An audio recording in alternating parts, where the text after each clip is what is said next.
June 19th at approximately 3 p.m., Captain Faig and Lieutenant Jennison of the Gloucester Police Department conducted a check of Hill's Tavern to determine whether or not alcoholic beverages were being sold on the premises, specifically after Hills was informed not to do so.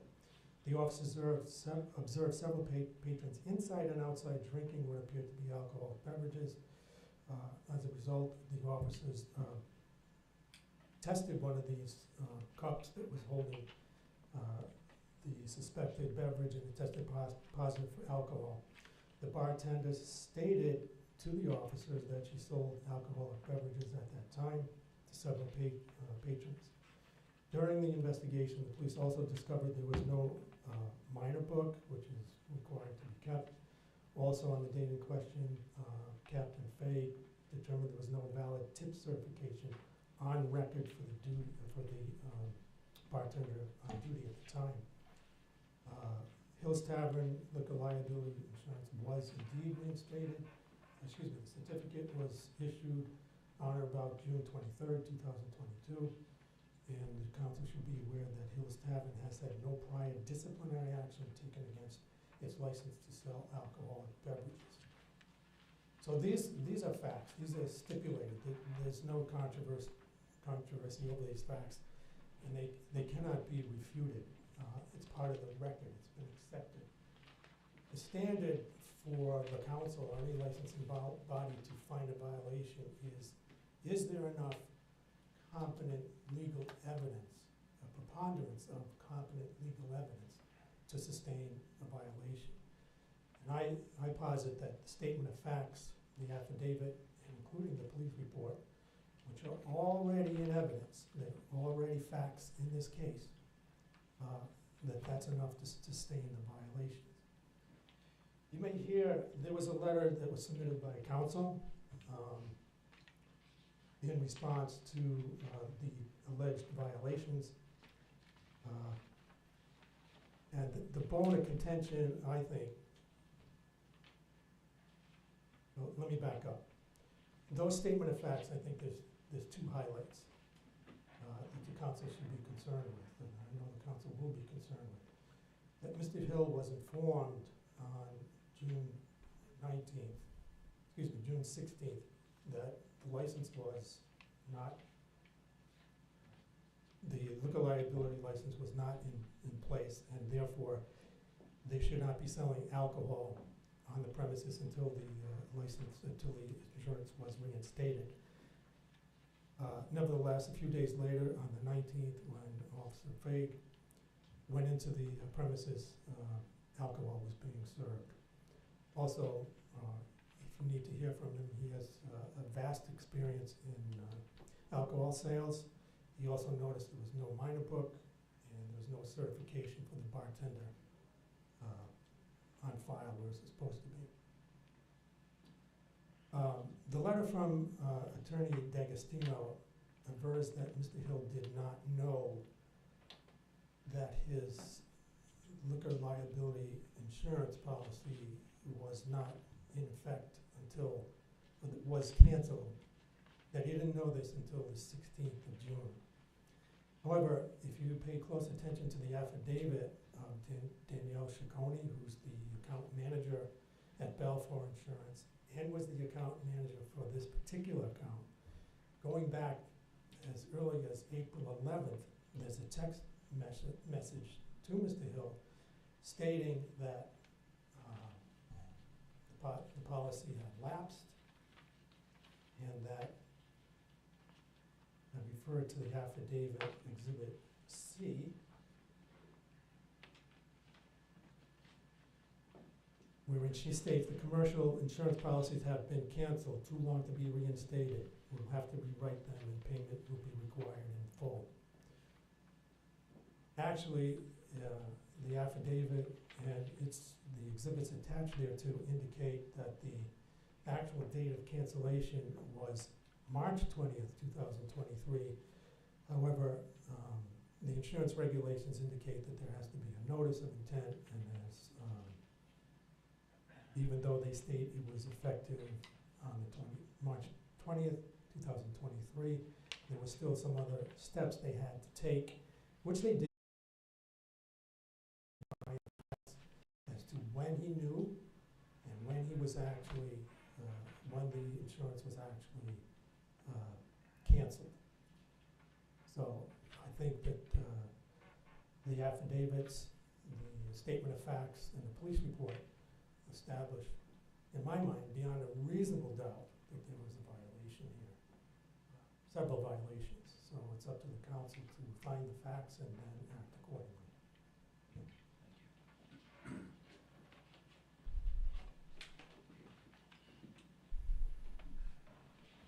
Good evening, councilors.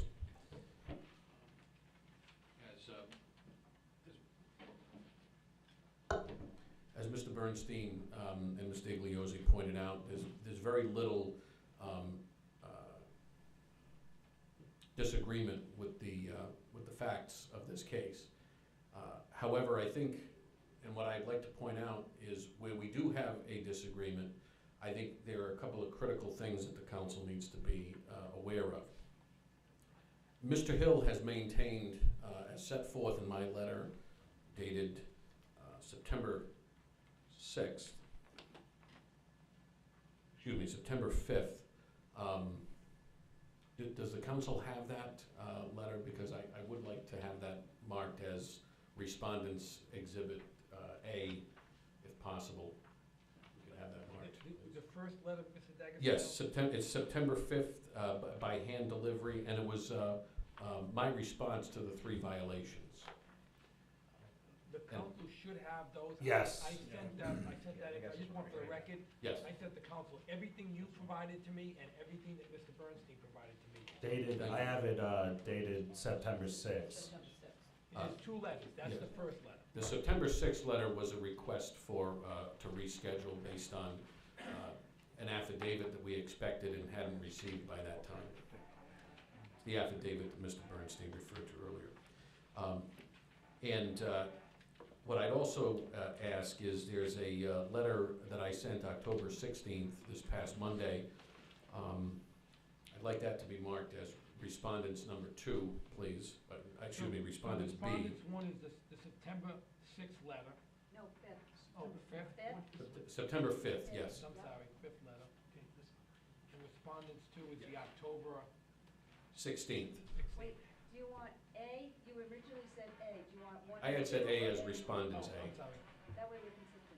Okay, A I got and it, B. David. Okay. Thank you. And Respondents B, my letter from this past Monday, and of particular note in Respondents B, I have provided copies of 2 bank checks, or 2 checks, one from Hospitality Insurance Company, one from ETI Financial Corporation.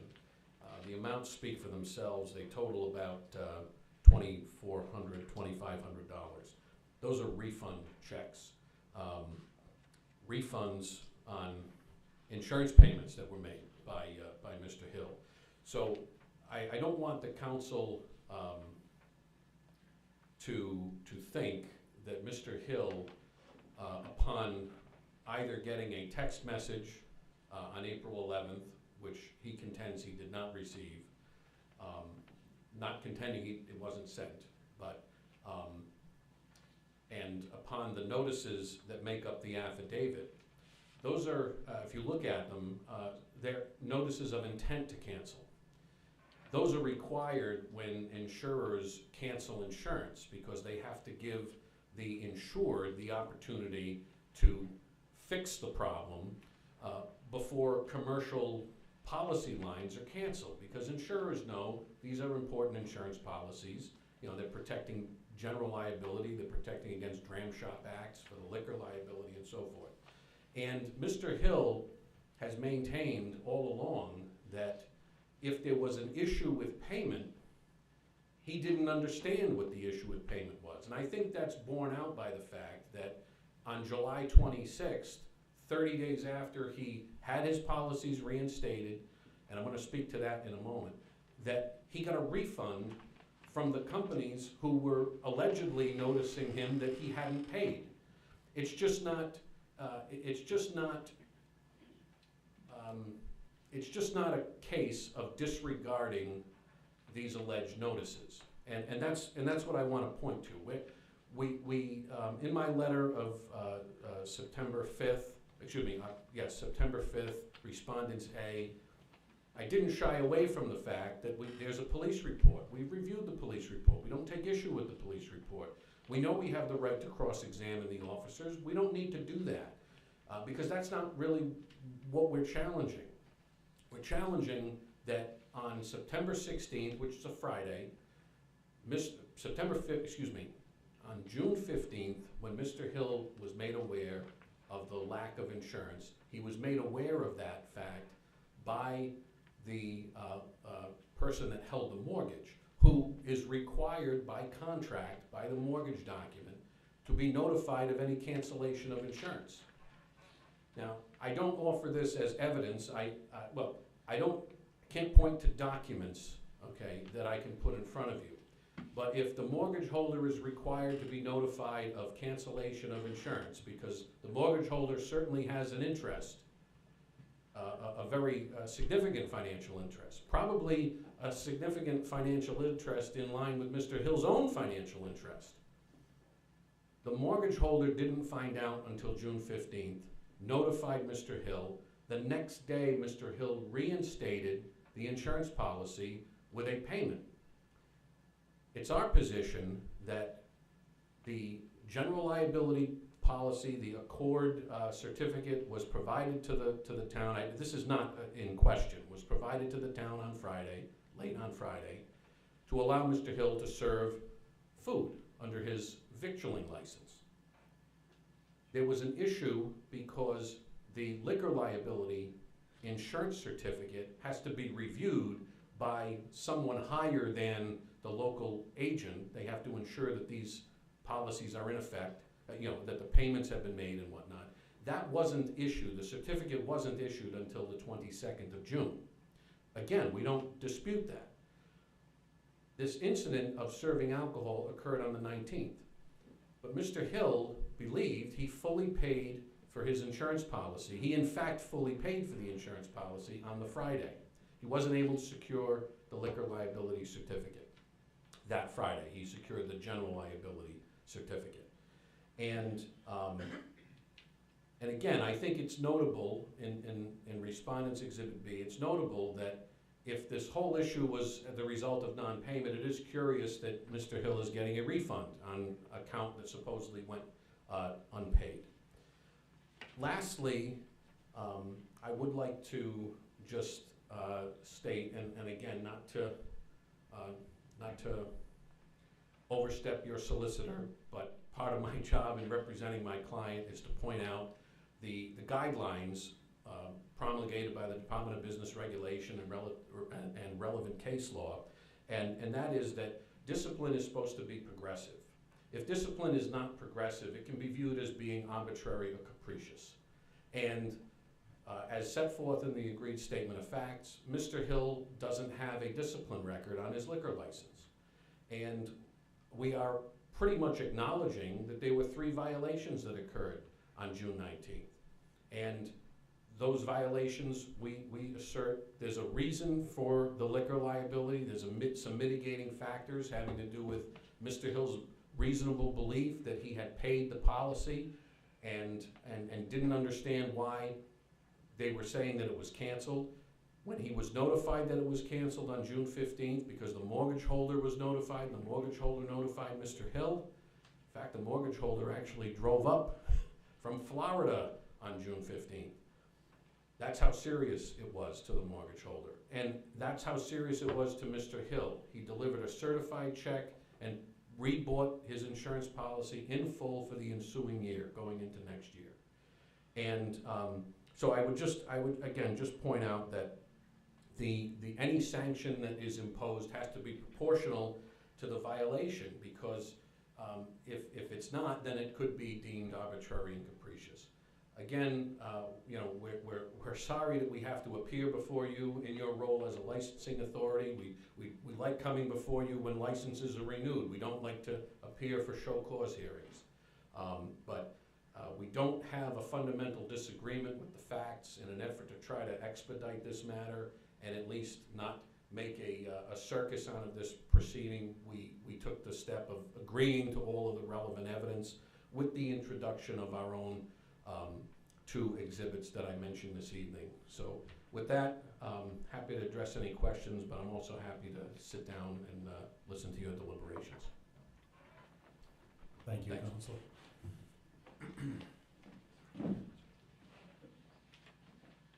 So, you know, I think at this point, obviously, we've got both positions here, and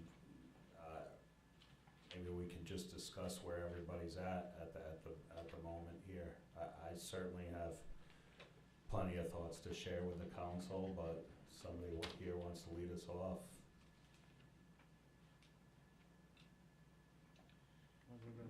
So am I to understand that when Mr. Hill paid his insurance, especially the liquor insurance, that he was of the understanding that he had coverage even though he didn't have the license in hand? Yes, it was his understanding that he had paid the adequate insurance premiums for his general liability and liquor liability. Obviously, the liquor liability was not provided to the town until June 22nd. The general liability was provided that afternoon. So that is Mr. Hill's So position. as of the 19th was when he paid it, was it approved at that point, or it had to go to the underwriters to be approved? No, it's Mr. Hill's contention that he paid for the insurance policy on the 16th and just couldn't get the liquor liability certificate until the 22nd. We don't take issue with the fact that it was provided to the town on the 22nd for liquor liability, and it was, the general liability was provided on the 16th. And just for the record, that Monday, the 19th, was a holiday.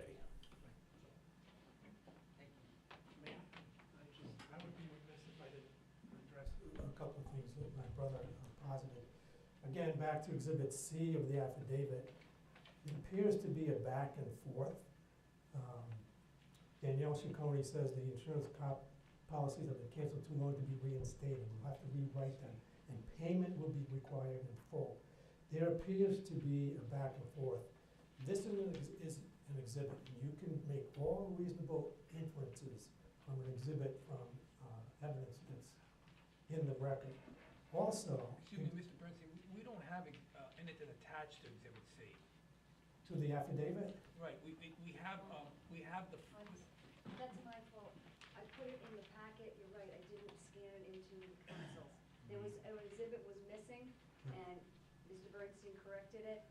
I'll go make copies, I'm sorry. I got it in the packet, but not. just so we have it. there's a text message going back and forth saying that policies have been canceled, you need to reinstate. And Exhibit D is confirmation. Excuse me. Confirmation. Danielle Ciccone is very organized, and she makes an entry on the 11th. Insurance called, advised that he's late on his payments, he can pay Friday. I advised that the policies were canceled. So, it goes back to April.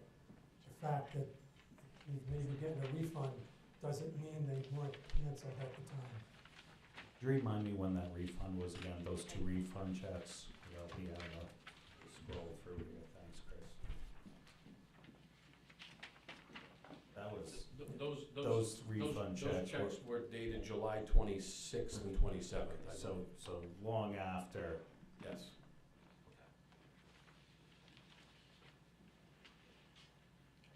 Mr. President, can I just ask one question of Mr. Please. D'Agostino?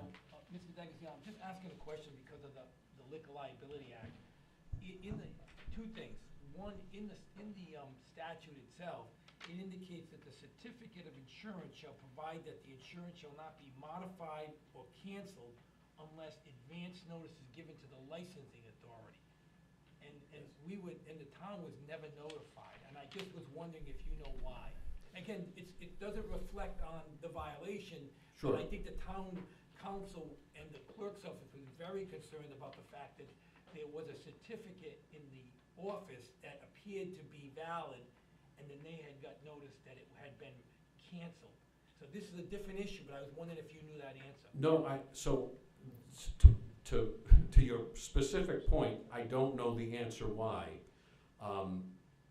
As I had said in my comments, under contract, the mortgage document that Mr. Hill has with the gentleman who holds the mortgage, the mortgage holder is supposed to be notified.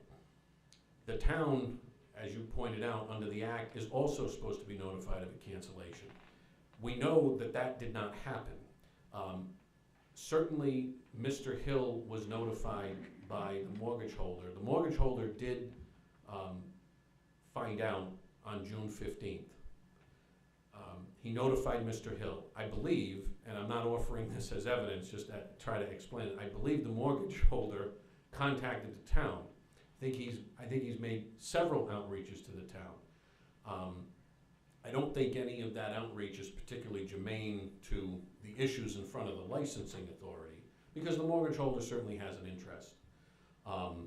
And certainly one can imagine why the mortgage holder might have been frustrated by this set of circumstances.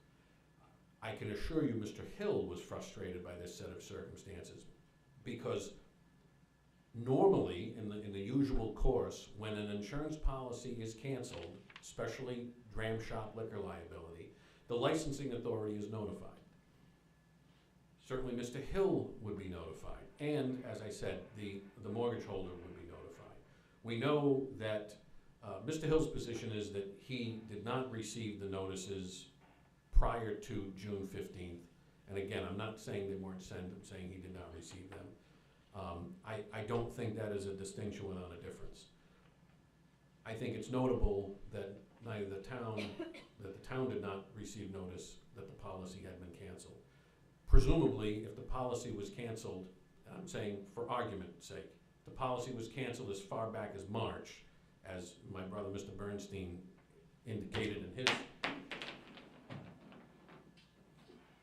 in his presentation, you would presume, one would presume, the town would also have been notified in March, and we know that that is not a fact in evidence before the board. So, to answer your question, I don't know why it didn't happen. I can assure you that part of my communication with the insurance company following this issue was to ensure that both the town and the mortgage holder would absolutely have notice of any cancellation. Of course, the policy has been prepaid a year in advance, and we've subsequently set up an escrow agreement to pay that even going forward. So, I don't want anyone here to think that Mr. Hill has regarded this matter lightly in any way. But I don't know why the town wasn't notified. Thanks.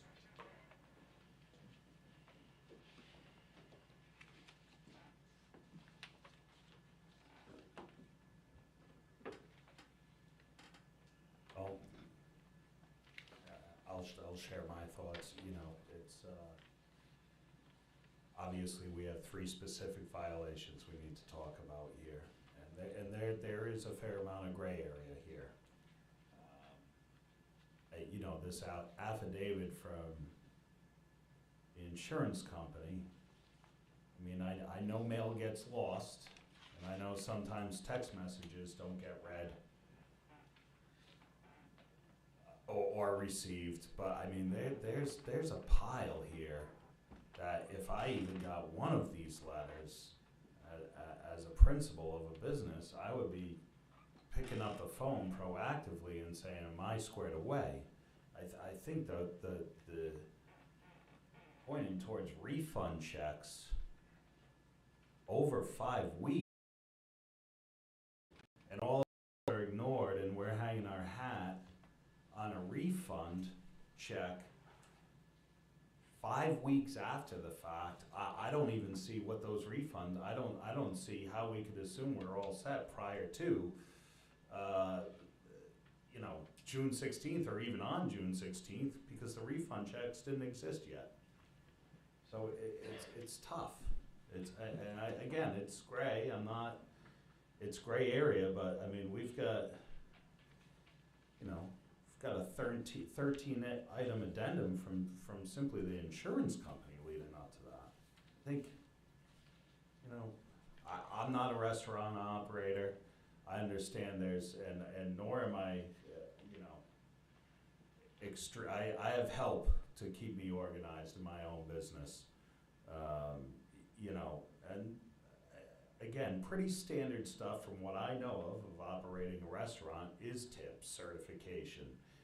If it's a place that serves alcohol, it is a book, a minor book, and I see that the you know, people in question, there were text or pictures taken of their IDs, so that's a little different. But apparently, you know, from what I researched, it was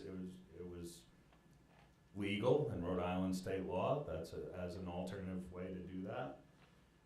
You know, my biggest problem is you can put all this gray area away, and we can benefit of the doubt everything. You know, clearly there's a whole lot of facts that are mutually agreed upon. When you're asked, or when you're told not to serve alcohol by the town in plain English, and then 24 hours later, or whatever it was, within the next 48 hours, there's alcohol being served, even if an insurance check was submitted,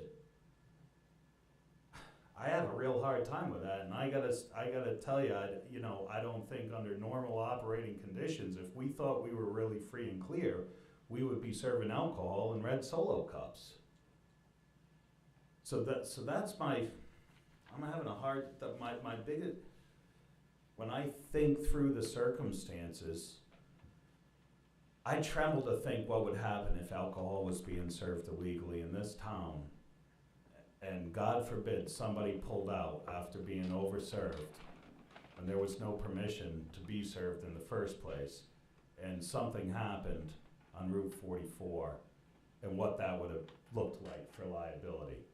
Because, you know, if I were a gambling man, I would say the town would be part of that conversation as far as liability. And that's the one I'm having a really hard time with. And I again, you can put all this gray area aside. Maybe there was no correspondence, maybe there were assumptions. I have a really hard time with the checks mattering, because it was over a month later than this incident in June. Anyway, that's the one that's really disappointed. I mean, we are, well, speaking for myself, I mean, we are everybody in this community's biggest fans, and we're rooting for everybody's success, and certainly, you know, pro-business for sure, you know, especially at an establishment where our community enjoys. But boy, it just seems like there's always something, and but you know, I feel like we've been fair over and over again, and it just felt a little bit. It's felt very disrespectful, frankly, to be told you can't do that. Okay, a check was submitted, but there was no follow-up to that, and I gotta tell you, red Solo cups is not the standard. So, I mean, those are my comments, councilors. That's. So, I would follow up. Many of the points that Councilman Arnold brought up, I was gonna bring up as well. I mean, you know, a couple of questions for council. You know, June 20th was the day that, even though the payment had been made because of underwriting, June 20th would have been the day that the the insurance would have been enforced, correct? I believe that It'd be the next business day, right? Because it was done on Friday, payment was on Friday, It, Monday was yes, a yes, the 20th holiday. would have been the next business day, yes. Okay. And then, so my question comes back to, similar to Councilman Arnold mentioned, is that your client, Mr. Hill, was notified don't sell alcohol. Yet,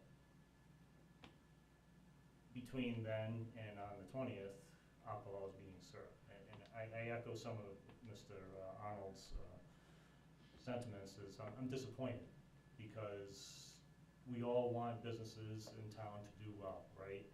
And we try to work with them, but this is serious, and I know Mr. Hill understands this, but this is very serious because it could put the town in jeopardy, could have put Mr. Hill in jeopardy, a lot of people, right? And that's the one thing in all of this that I'm having a problem with, because he was told not to do it, and it happened anyway, so.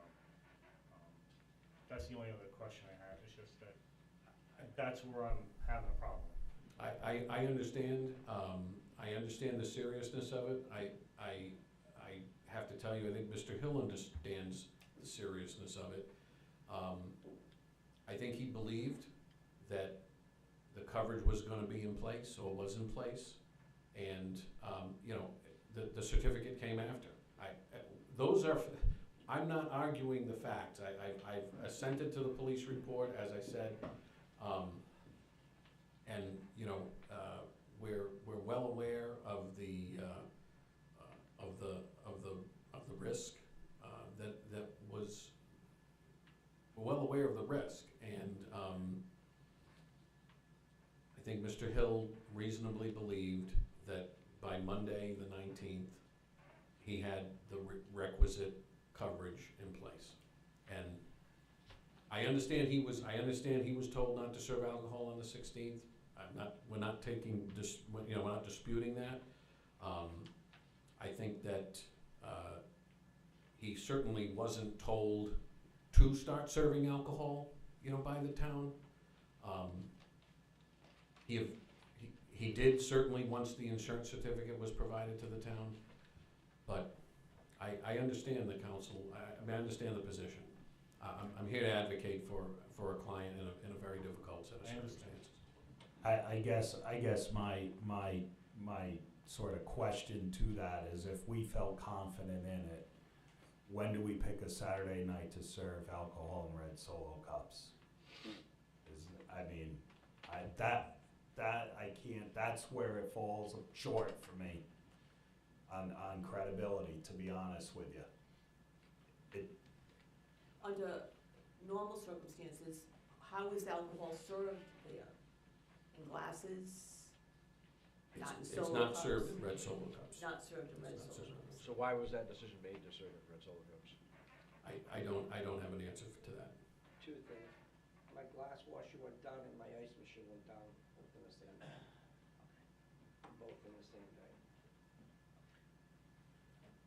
I think if you're gonna take Mr.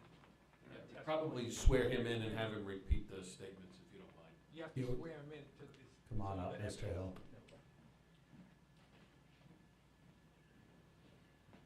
Mr. Hill, you promise to tell the truth to this body? Yes, I did.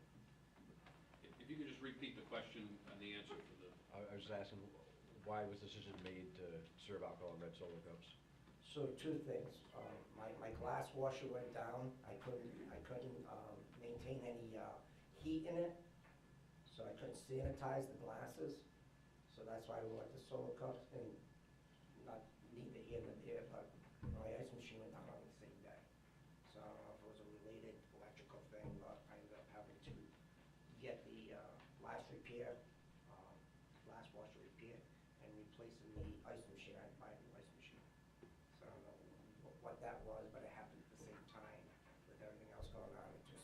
That's what it was, and that's what I did. And why did you choose to serve alcohol that weekend? I was under the impression that once I made a certified check that I was covered. I was just waiting for the certificate, but I honestly felt that they accepted my certified check. And I made a certified check, so it would be immediate. I didn't write out a check and wait for it to clear and all that type of stuff. I did a certified check. Thank you. Thank you. May I address that? Yeah, please. In the police report, which is in evidence, and the captain is here, he indicates in his police report that on the day he went to check, he informed Mr. Hill, he asked him, did you tell your bartender that you couldn't serve alcohol? And he stated he was aware that he could not presently serve alcohol. That's the police report, page 1. The captain's here to testify or to submit to cross-examination. Thank you. Can you come up and share with,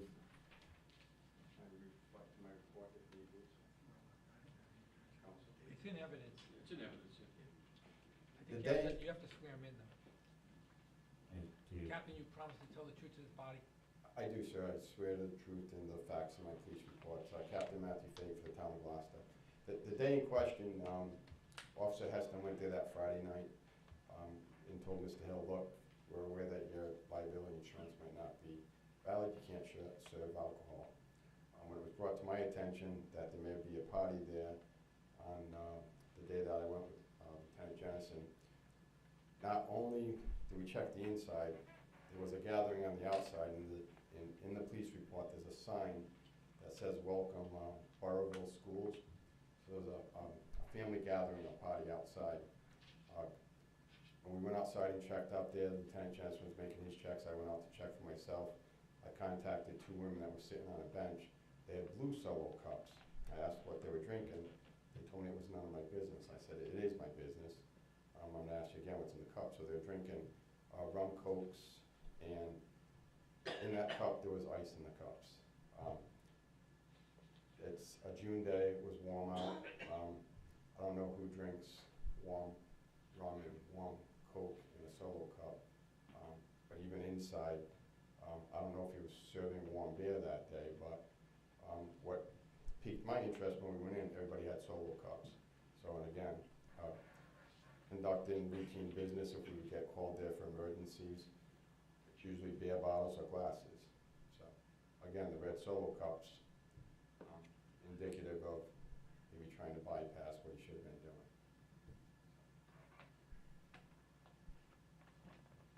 thank you.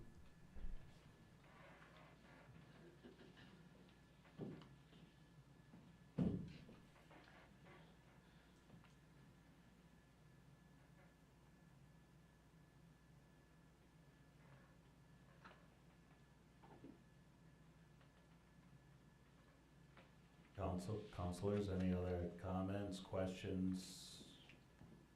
No, I think just the main thing is he admits to violations 2 and 3 without, he says he's guilty of those, just violation 1 that we're questioning kind of the facts on. Is that correct? I think he's in.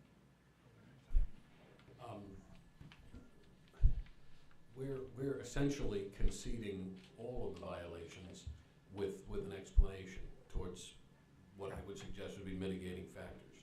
Fair enough. Thank you. Mr. President, just to give the council some context, again, the reason why I was asking Mr. D'Agostino about the liquor licensing law and focusing on that is because if the town had gotten advance notice,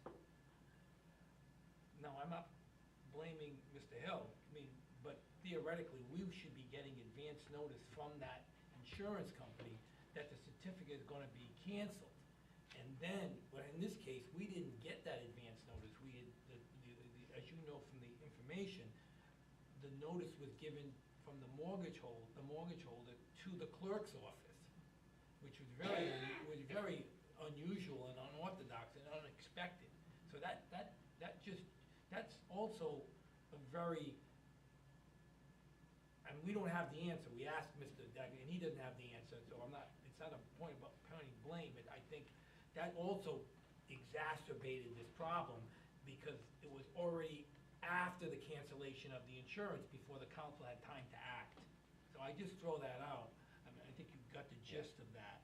But and the other thing, I think, to put your attention on this, I think Mr. D'Agostino's client had admitted all 3 violations. It's about mitigating, what you think about that. So I don't think it's about, are the violations proven, they've been agreed to. It's about the information that's been presented and as it relates to any penalty that you impose. And state, May I just address an important issue that Mr.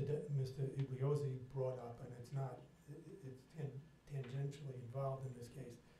But going forward, Dave and I have talked about this, that maybe as a condition of all license renewals or license granting, similar to this, that there be a reporting requirement on the status of the liability insurances, monthly, quarterly, whatever you decide, just not part of this case. But if there's a sanction in this case, maybe that, suggest that be part of it, that going forward. Potentially in general.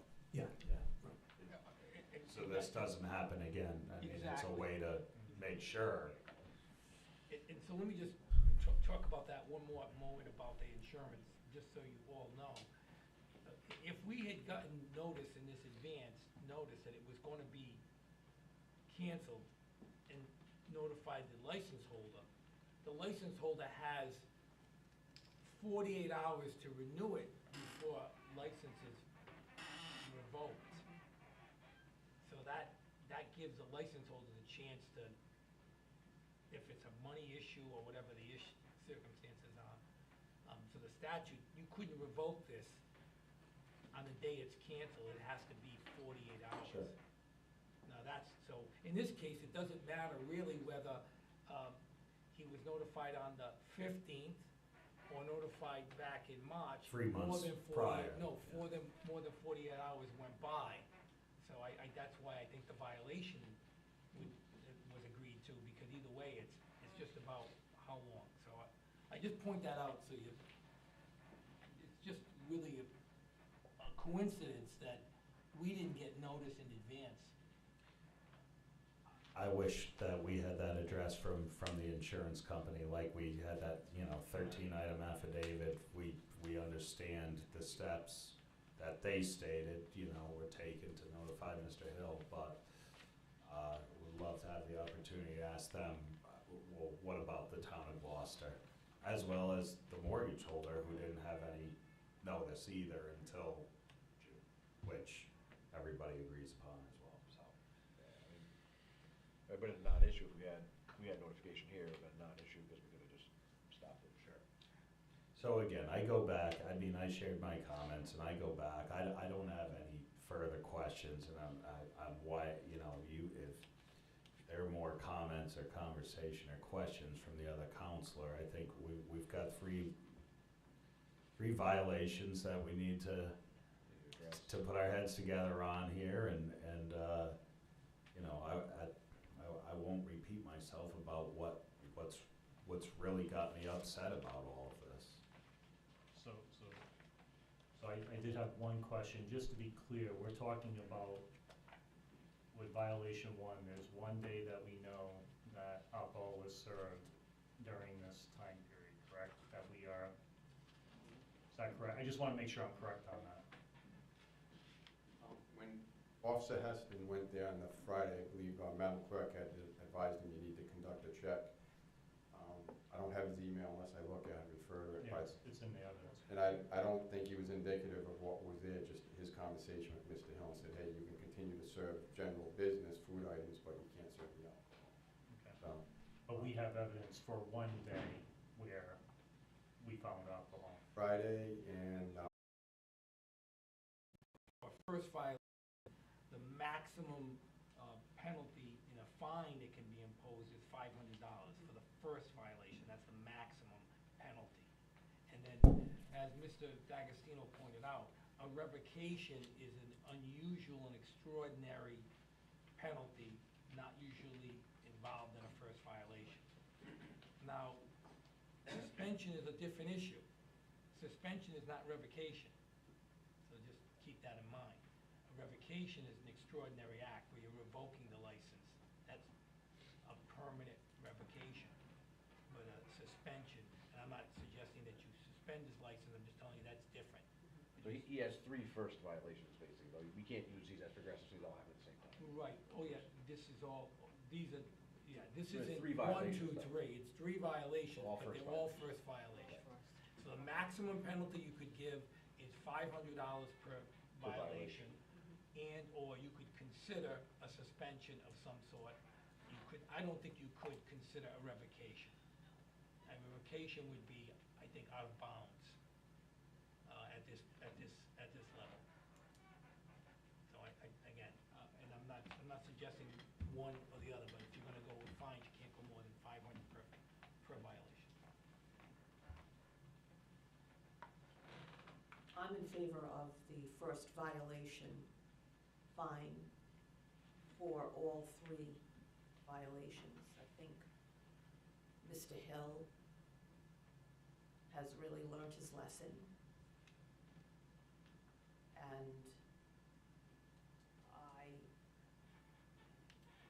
really believe that, this will never happen again. Seems like you set up an escrow account to make sure it doesn't happen again, is what the solicitor said, I mean, the attorney said also. I'd be in agreement, I'd like $500 for each fine, I do, I for agree. each violation. Yes. I was thinking a little bit differently, violation number 1, because of the seriousness of it. I was thinking of, and there should be, and that's why I asked, when do we have evidence? How many days of evidence do we have? My thought was for violation 1, there should be a 1-day suspension.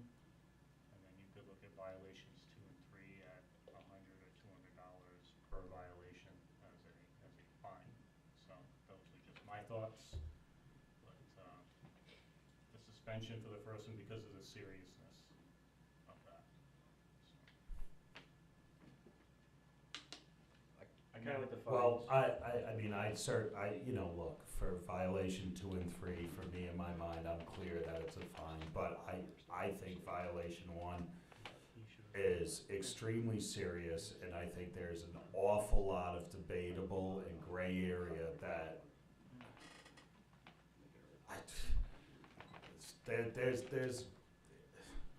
I can't wrap my brain around. We really didn't know, given everything that's been presented to us, and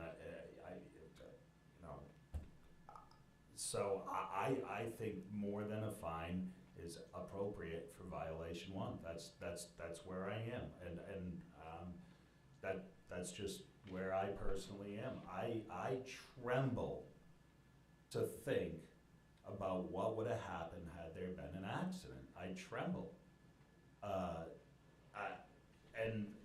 I gotta tell you, reading through everything we've seen, what you found, I mean, there's very debatable stuff in it, and I'm having a really hard time with it. It doesn't pass the sniff test for me, to be honest with you, and I also think we have a lot of operators in this town. Look, let's face it, it's hard to own your own business. It's hard. I'm self-employed. There's a million things that every day is a nice machine goes down. Oh my goodness, what's this?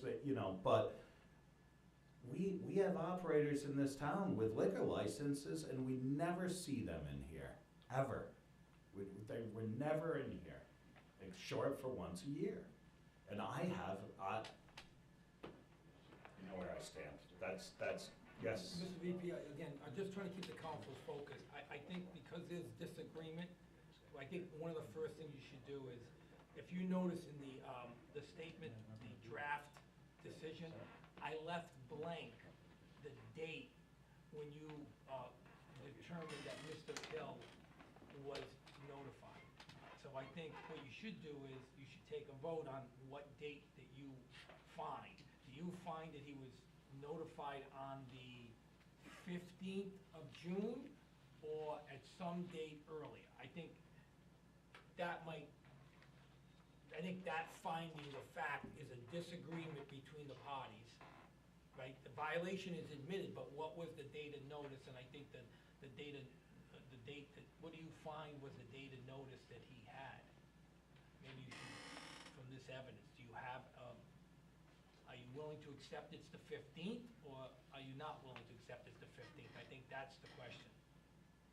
And that's relevant just simply for the record, because I mean, you could say he was notified in March and in April, and with this text message here, and then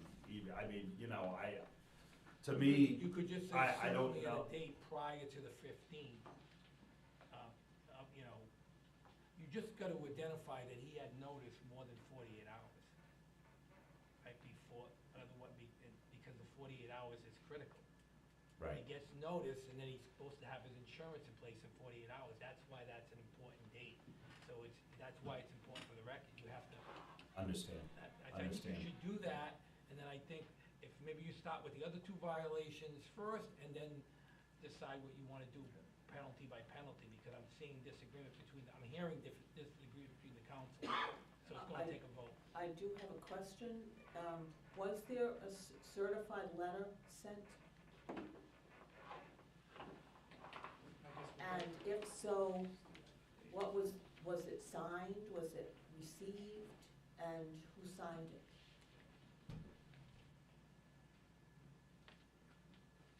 In your package, one of the exhibits, last exhibit attached to the affidavit is a final notice of cancellation.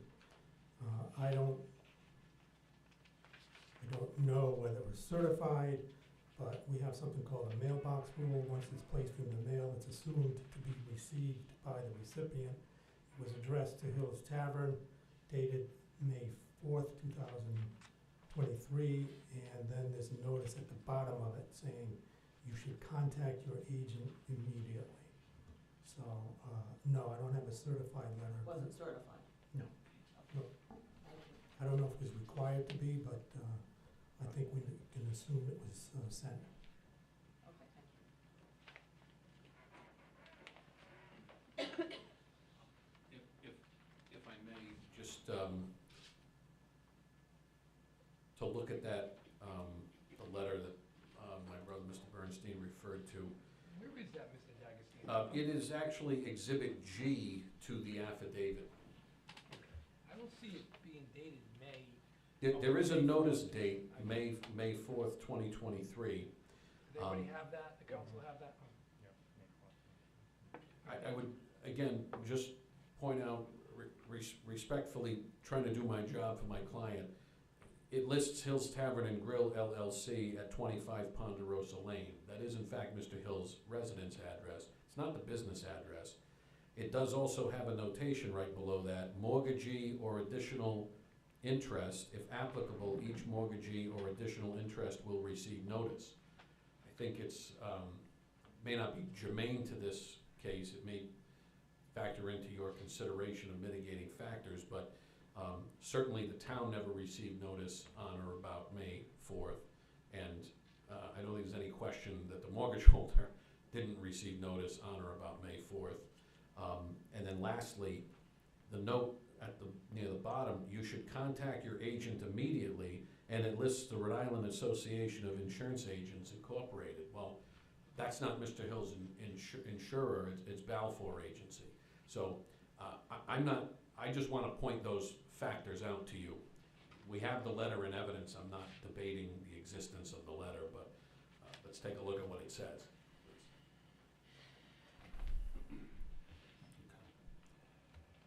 Well, can we make rulings on violation 2 and 3 right now? And do we need to read the date in, or the assumed date of awareness of cancellation? Does that need to come first?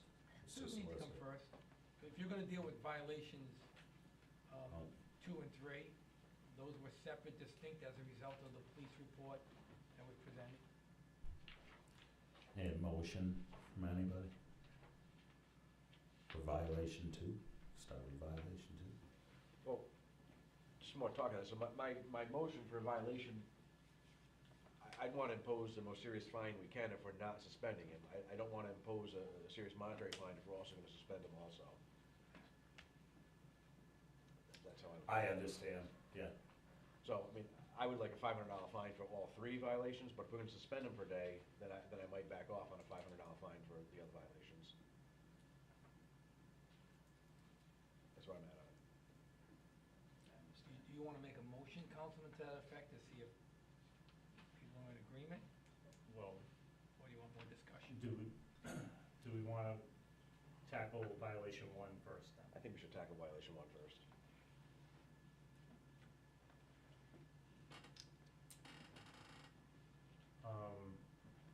So I'll make a motion, I'll try to anyway, for violation 1, I'll make a motion to sanction, Say it. sanction Hill's Tavern, is that what I would do? Well, at the end of the Yeah. written decision, Yeah. the sanction is the penalty, Yeah, and you have 3 choices, Yeah. and that's by statute. I just put them there. yeah, You can have a fine, you can have a suspension or revocation. I already Right. told you revocation is not appropriate here. right, so I guess the wording, I can use that wording. Yeah. And I'll make that motion for discussion. So, I'll make a motion for violation 1 for the liquor liability insurance, RAGL 3-7-29, license suspension of 1 day. Do we have to have a date for that, or do we have to? Well, I do think that? the most important thing is to indicate he clearly had, that's what I was getting at. You should, you have to, I think everybody agrees he had notice by June 15th. So if the board wants to vote that they agree that under all circumstances, he clearly had notice of cancellation of his insurance as of June 15th, then that gets us beyond the 48 hours when the police went there on the 20th. And he was told on the 15th by the town. He admits that. Yeah. And Right. I mean, I don't wanna put words in Mr. D'Agostino's mouth, I believe he admits that. So if you're still uncertain about going back to May, you need to at least identify that he had notice more than 48 hours before the police went there. In the Which he did, so on June 15th, he did have notice. Did have I'm fine with that. Does that have to be in the motion? I think you should make a finding of fact, because the date when he had notice is not agreed to. That's why I'm saying make that motion. Alright, so I'm just trying to think of how to word it, that's my point. So, I'll start again. Well, first, before you get to the sanctions, just deal with, on violation number 1, is there a motion to establish that Mr. Hill had notice of cancellation of insurance on or before June 15th of 2023? That's the motion. So I'll make that motion. So moved. Second. All in favor? Okay, so that's okay. Yeah. All in Aye. favor? Do we need a roll call for that? Well, we'll have a roll call. Can I roll call for Okay. that? We don't need to, but we Okay. should do it. Counselor Greathouse? Aye. Counselor Steer? Aye. Counselor Burlingame? Aye. Counselor Arnold? Aye. Okay. So that Yeah. establishes that Yeah. not only did he agree to the violation, that you found that he had notice prior to the 48 hours expiring and the police appearing there on the 20th of, Correct, it was the 19th. 19th, I'm sorry, Officer 19th. Heston went there on, I think It was a Monday, it was the Monday, 19th. I'm sorry, He went on 19th of the June. Friday, I believe, right? So that just established that. Now we're back to sanctions. And could we, So the motion would read, for violation 1, I make a motion. For failure to have proper liability insurance as required by Rhode Island General Laws 3-7-29, I move I move, that okay, the penalty be, or the sanction be, what? alright, so the sanction would be 1 day suspension.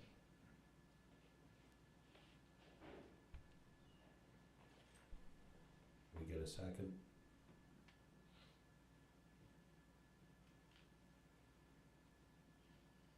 Can I second this? But yeah, you can second it if you want to. I'll second that. There's no discussion. Any discussion? My discussion again would be, I don't know how much money he makes on 1 day, what day he would have it off.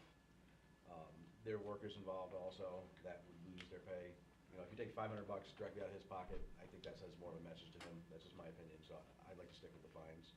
Not only Mr. Hill will be hurt by the suspension, but so won't be his employees. And in this economy, you know, all businesses are really struggling, so I'm in agreement of the fine of 500. I would argue that if Mr. Hill had followed the advice of not serving alcohol, those employees would not have been working that day. And, you know, based on what we've seen, a decision was made. Now, there has to be consequences to that. We have to make decisions best for the town, not for a business or for employees, unfortunately. I mean, they get caught in this, but because of the seriousness of this, that's why I voted for I have voted by a motion for a suspension for 1 day. What, you're open 7 days a week? So I would be in favor of a 1-day suspension on a day that isn't busy.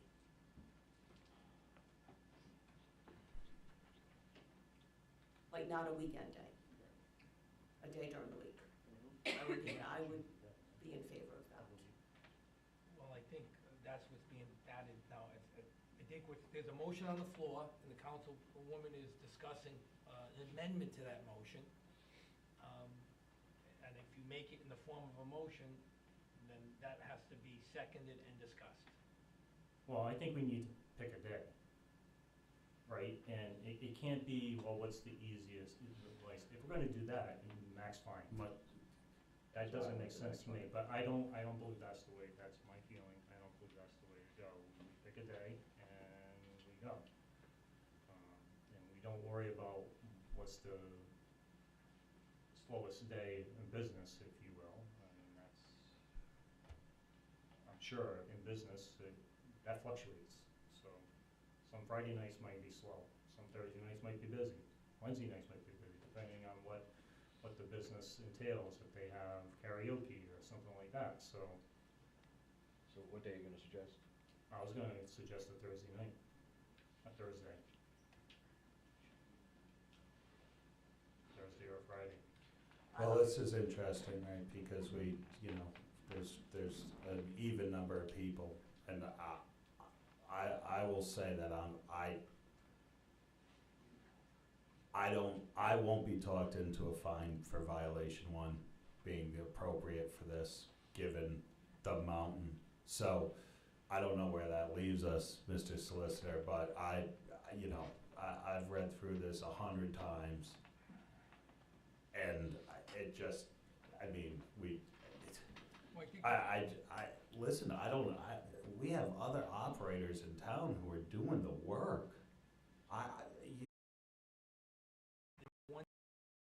For a Thursday, pick a Thursday, and see if that motion is second, and if that passes, then there's a path forward.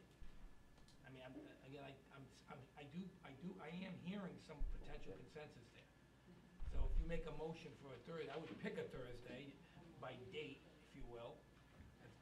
Because you mentioned Thursday, and Councilman Steer said he would accept the Thursday. Anyone have a motion? Well, Thank you, Mr. Solicitor. Does that make Thank sense? you, yes. Yep, thank you.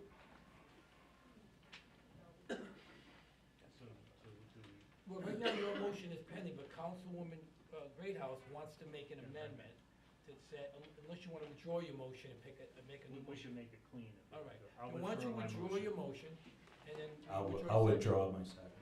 And then, do you want me to, do you have a Thursday date? The 10/26. 10/26? So That's then, next Thursday. okay, so the motion would be that, for failure to have proper liability insurance as required by, Rhode Island General Laws 3-729.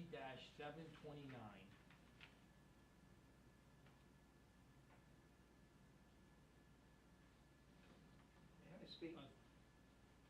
Is it possible for me to speak? Sure, absolutely. Come on up. You want to wait for that motion, let Mr. Hill speak, of course. So Thursday, the 26th, we've been advertising and selling tickets for a comedy show for 4 months. And that's coming, and, you know, so you have 7 performers, I think there's 8 comics coming. There's a number of tickets sold. So, that affects a lot of people. It really does, and you may or may not, but my reputation in the community, I do value. You know, and nobody can be more upset at the consequences of this. Just having the police having to come. You know, when they showed up, I was more than respectful to them because I was the reason why they were there. I didn't hide from that fact. I've apologized to the chief and I've apologized to the clerk. They said it's not necessary. But when you embarrass yourself or you embarrass your wife and your kids, it's a lot. It really is a lot. And I am, you know, I'm not just saying this. I'm sorry that even you guys are here. The only reason you're here is because of me. And for that, I apologize. I sincerely do. It was embarrassing. When the police showed up and they asked for the book, and they asked for the, I was so upset that I put everybody in this situation. I couldn't even look for it. And I simply said, I can't find it. I didn't even know where to begin with. I was so upset. So then, moving forward in the penalty phase of this, and I'm willing to accept that, that becomes a lot, because it's not just me, and it's not just my employees.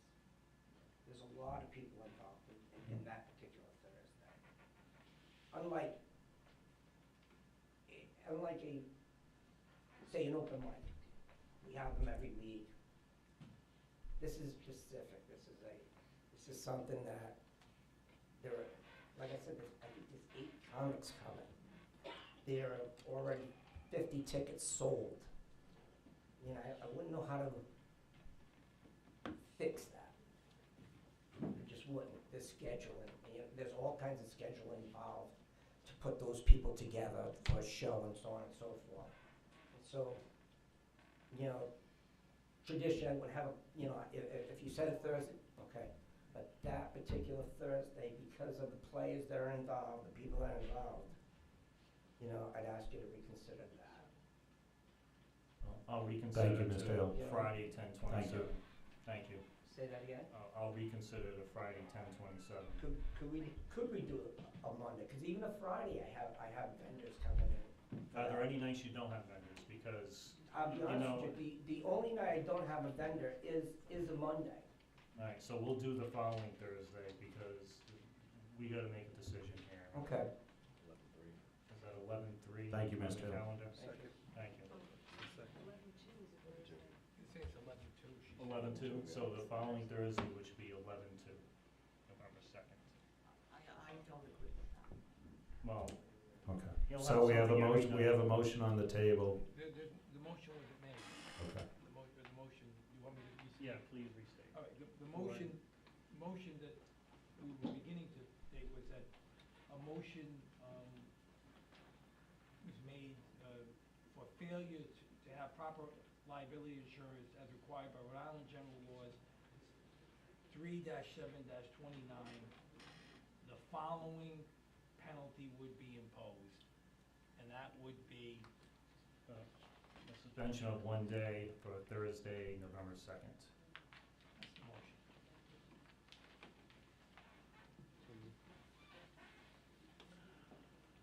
I'll second.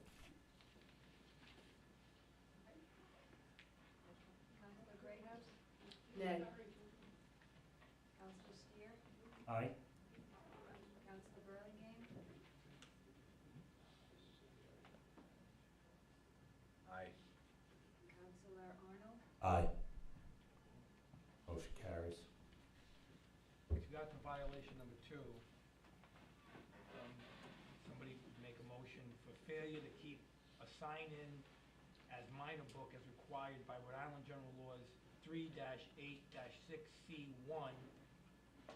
I move that the following penalty be imposed, which would be, I would say $100. $500. Yep. I'm hearing two different, I think somebody, who's making the motion and they should make. I'll make a motion for $100. I'll second that. Madam Clerk? Yep. Counselor Greathouse? Aye. Counselor Steer? Aye. Counselor Burlingame? Aye. Counselor Arnold? Aye.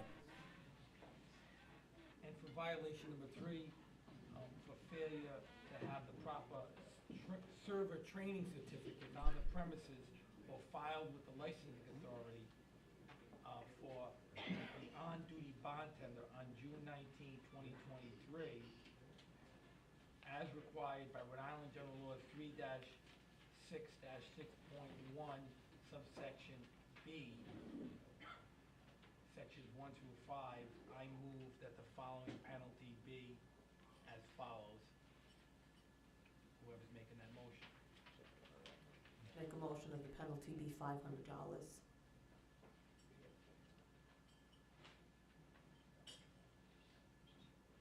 I mean, we already suspended him for a day. I don't think more monetary fines that high. You know, if we were gonna just fine him, I would've fined him $1,500. I'd rather just give him another $100 fine on that one. Reduce it. Yes, Okay. We want to I'll, remove a motion, restate? Yes. Well, nobody seconded it, right? right, One right. second. So, what you said, like I say, So, I recommend $100 fine. $100 fine. So it's gonna be your motion, Councilman Burlingame? Okay, Counselor Burlingame's motion for 100? Correct. We get a second? I'll second. Walter second. Yep.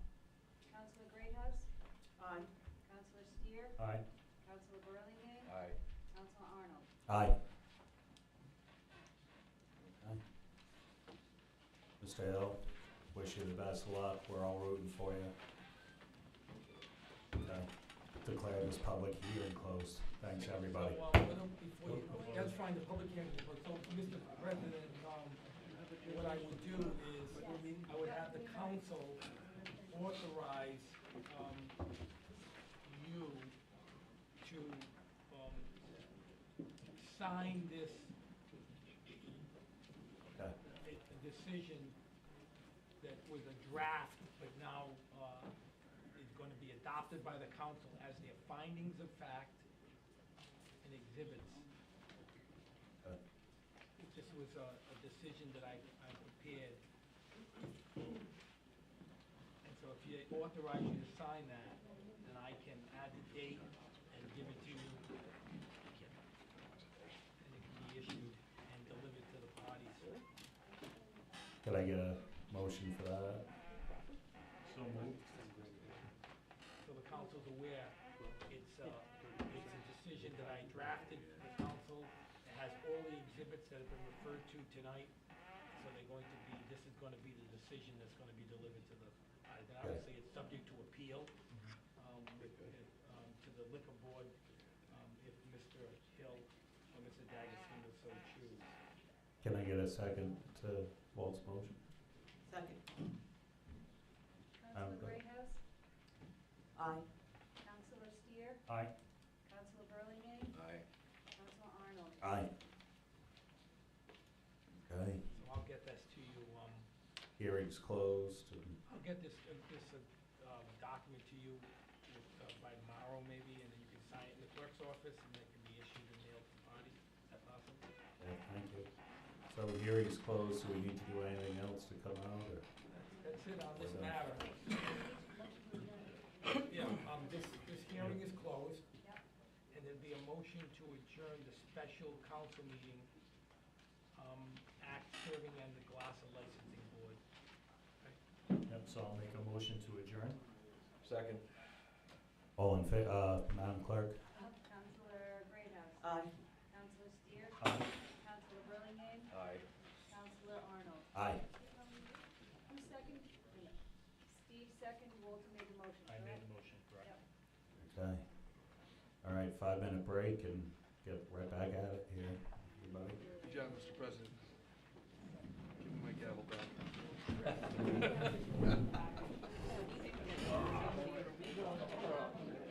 No, I couldn't do anything. So what I mean, for the next part of the meeting, Oh, she's got it. would she have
stand and join us for the Pledge of Allegiance.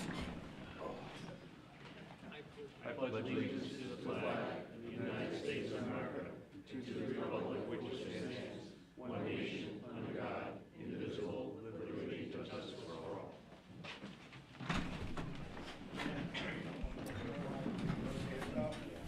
All right, open forum for agenda items. Anybody wishing to speak on agenda item can step up to the microphone, state your name when called on.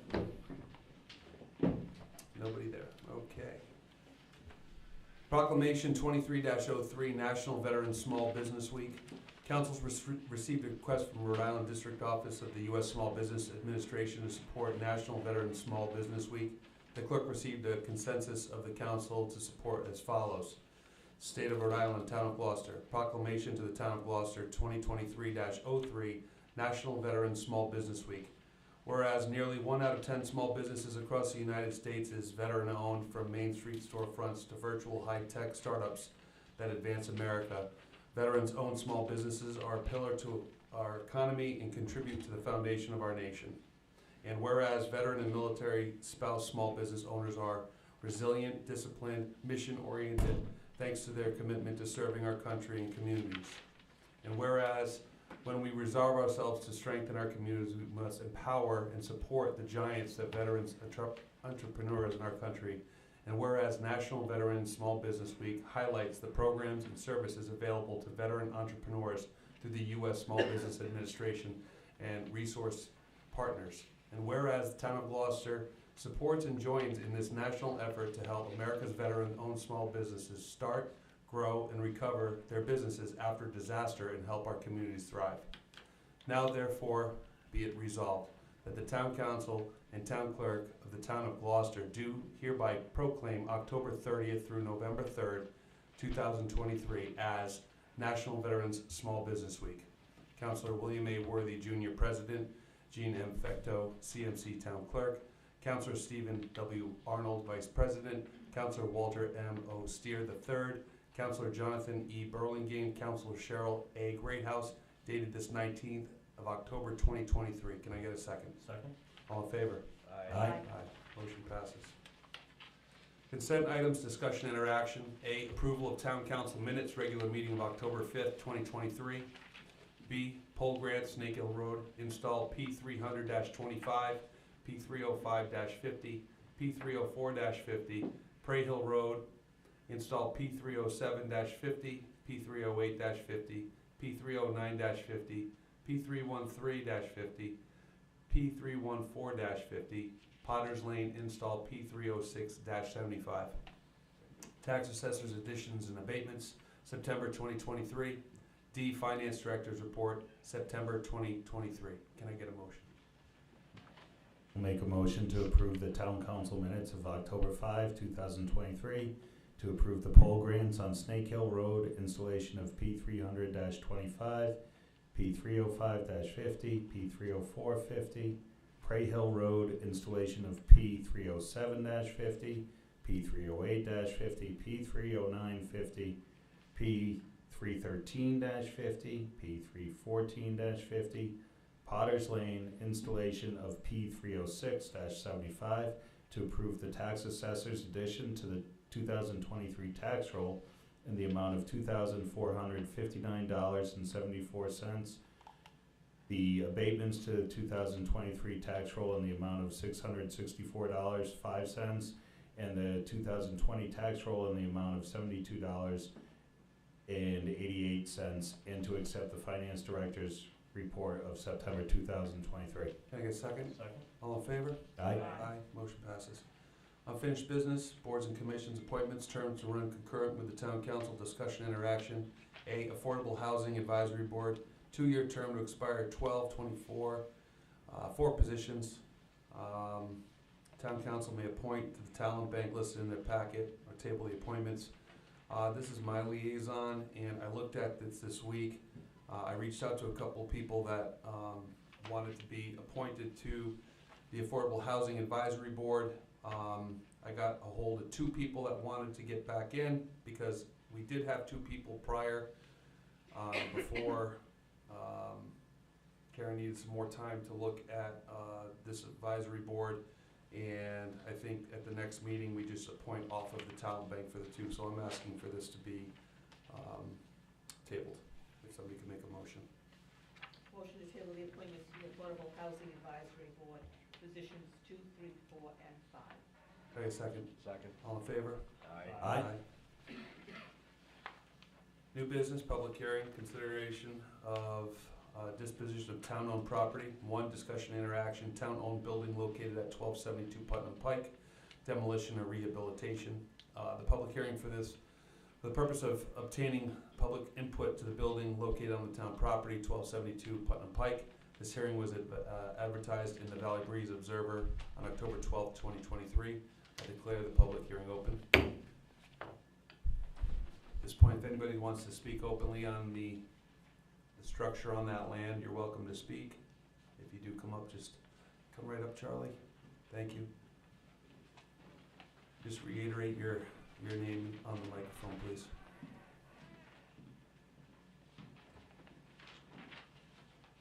Charles Wilson, I live at 1177 Putnam Pike in Chepachet Village. I am the chair of the Historic District Commission. This is a historic house. I think all means possible should be to preserve it and take care of it, because once you lose another house, it's gone forever. And we don't have many left in the town. And to me, every single one counts. So I hope you take a good look at this and make sure you make the right decision, because it's a one-way street. Once it's gone forever, and another piece of our history is torn away from us. We don't have many left. Thank you for your consideration. Thank you.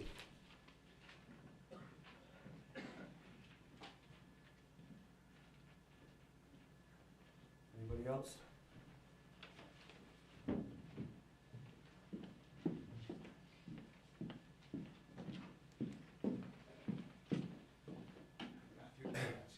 Matthew Berry, Tornado Hill Road. It's a beautiful old home. I have a thing for old houses, as some people in town might know. I live in a 210-year-old home. I put a lot of time and effort into to keep it the way that it was, and as close to original as possible. A lot of people say tear it down, and I don't want to. I don't think we should tear this one down either.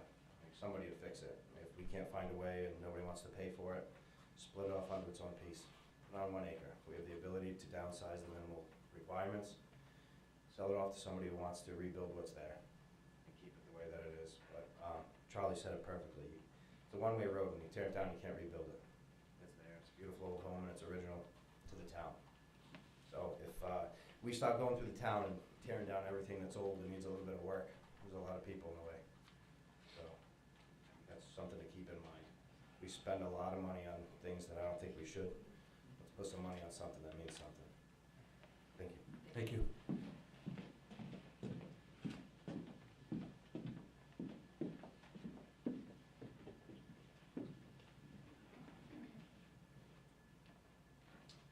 Good evening. My name is Tom Cash, 20 Angel Road, Chepachet, Rhode Island. And I agree with the 2 previous speakers, but I have something else to say about it. I think we should look at this particular piece of property as a gateway to the village. It's the first antique home that people would see coming in. If you tear it down, they're going to see grass, I guess. But if you look at it from the point of view of this gateway concept, I think it's a welcoming feature, people coming into town. I hate to give Karen Scott more work, but there are possibly grants from Champlain Foundation, Rhode Island Foundation. I think it's something we should not tear down. Thank you. Thank you.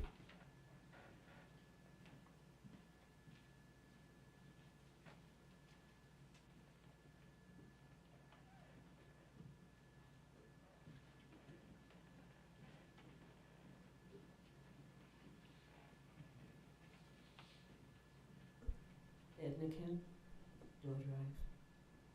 Town historian. I look on that, as Tom has said, as a gateway building to the community, just as the one that we saved on the other end of town. We need those. We need those.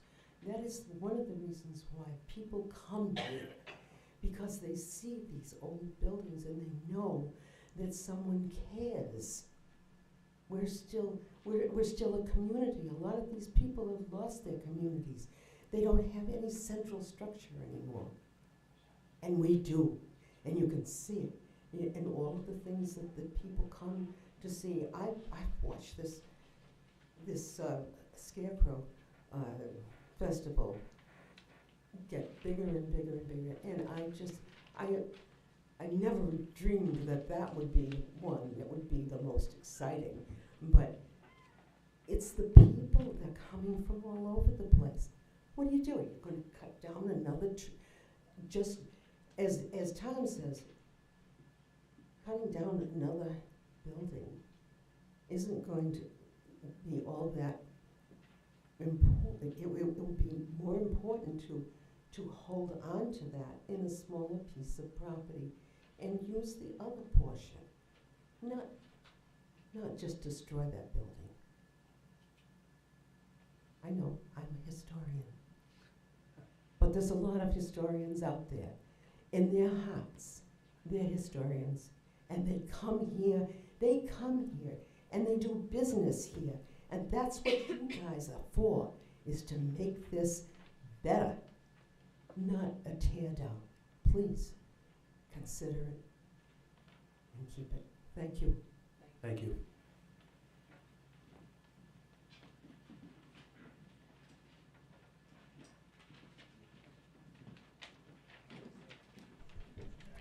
Hi, George Steer, 96 John Steer Road, Chapacha.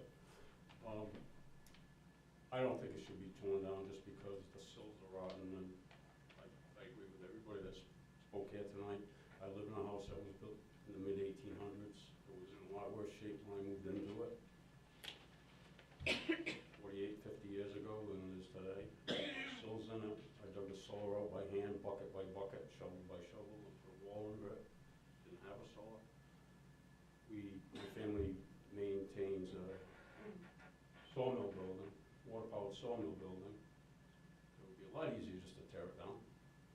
But we spent a lot of time and money and put a lot of blood and sweat into it over the years to preserve something that was built in 1790. So I think that's what this town is about, some of it. Some people may disagree, and because the sill's rotten, they want to tear it down. I think you should give it a lot of thought before you just take that step. Thank you. Thank you.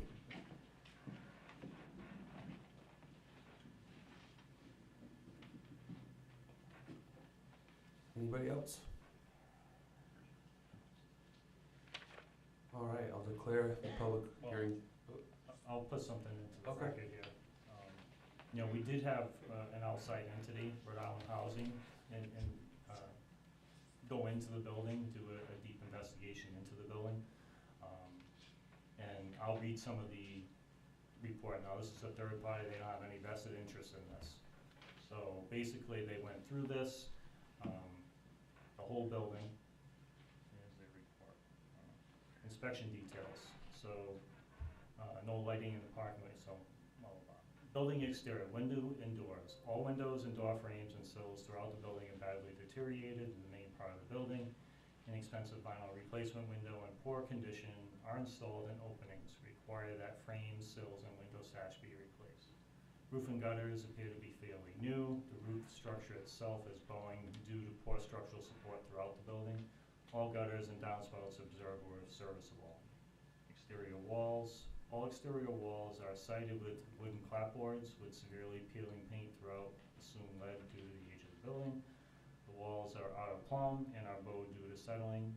Window casings are wood with peeling paint throughout. Foundation and basement. The fieldstone foundation has many cracks on the exterior walls and shows poor structural integrity. The basement is in a abhorrent condition. The floor joists are infested with powder post beetles, and the center support girders have failed, causing a dip in the first floor. The dirt floor has many holes and requires replacement. Because of this condition, the structural integrity of the entire first floor has failed and requires complete replacement. The basement appeared to be damp and musty for the most part. Building interiors, floor coverings, a wide variety of covering in the flooring. The residential floors are sagging due to a basement settling. The walls are mostly painted plaster of drywall in various colors with holes in many of the kitchen walls. Doors and casings are wooden with painted trim, possible lead hazard due to age of building. Bathrooms observed in the residential part of the building were ceramic tile and wallboard and poured repair, sinks, flushes, toilets. The sinks and toilets and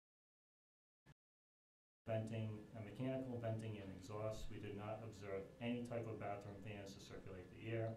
Lighting and fixtures, very old fixtures are in use in this building. Most will require replacement to provide adequate lighting for future occupants. All paint services. Hallway wall service and bad repair. Walls are multiple holes throughout the building. Domestic hot water boilers and tanks. There is an old oil-fired hydronic boiler in the basement. From its appearance, it's not functioning, requires replacement. The hot water tanks in the basement appears to be fairly old. All equipment is outdated and will require replacement to provide service. Fire protection systems, all smoke detectors were disconnected, did not appear to be working, although they're not sure. Condition of stairs and handrails, stairs are only fair, stair height appears to be irregular, needs to be brought up to code. The building has no fire escape observed. So their final comments were, the building does have historical significance, and the owners wish to repair it to provide residential housing. Now, this is Rhode Island Housing say this, because they try to save every building. You know, they do this in Providence and other places. While any building can be saved, this desire has to be weighed against the cost of repairing this building. As was stated in the report, many of the building systems have failed and will require complete replacement. Most importantly, the entire first floor framing of the floor joist girders and support columns, all of which are rotted out and infested with wood-boring insects. If this project was to be considered for funding, we would strongly recommend having a contractor prepare an estimate to determine the cost of this complete gut rehab project. So one of the thoughts for this property was, could it be used for affordable housing, right? So that's why we have Rhode Island Housing come in, because that's what they do. And they went through this to give us an idea of what needed to be done in this project. And you know, we're talking hundreds of thousands of dollars most likely to do this. And I'll say this lightly because that's my old family home. My great-grandmother grew up there, all right? So it's not like somebody else's house. It means something to me as well. But, you know, as of right now, and you know, I know some of us have been in the building, unfortunately the previous owners, the past previous owners, they let it go. They really did. And they didn't do a lot to it, as we can tell by the report. The report that we have here. So I just thought it was important for everybody to hear that. We're not just saying, yeah, we want to tear it down because the paint's peeling. There's some serious issues with this, and that's from an outside source who does this. They do this for many different communities. Because again, our initial goal was, was to see if we could rehabilitate that building for affordable housing. At this time, though, based on this report, that's why we're sitting here tonight talking about the future of the building. So I just wanted to make sure that we got that out there so people understand we're not just saying, yeah, we want to tear it down. That's not the intent. Yep, Pat, come on up. Hey, do you mind if I speak from here? Because I had a total knee replacement. Oh, good. Okay, I'll As long as speak we loud get it on enough. What? As long as we can catch it on the. Can you hear me, Christine? I can. Okay. Pat Henry, Chestnut Hill Road.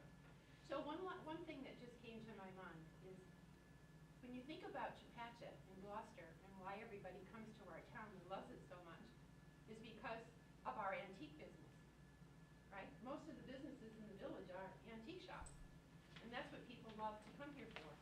So we should think long and hard before we tear down something that's an antique. I mean, that's what our village is. It's full of antiques. So I like the concept of why not split it off, find a way to divide it off, re-subdivide it, put it on the open market, and let somebody want to renovate it. Sounds like a great plan to me, and we'll have another beautiful historic building in town. And they'll pay for it. And they'll pay for it. I think they're short on cash. That was the intention that we had. But we have our own housing that does this, and they're telling us that, well, I don't know if they even be willing to do this. I mean, they'd have to find somebody to do that, and if somebody bought it, they might say the same thing, we gotta tear this down. I don't know.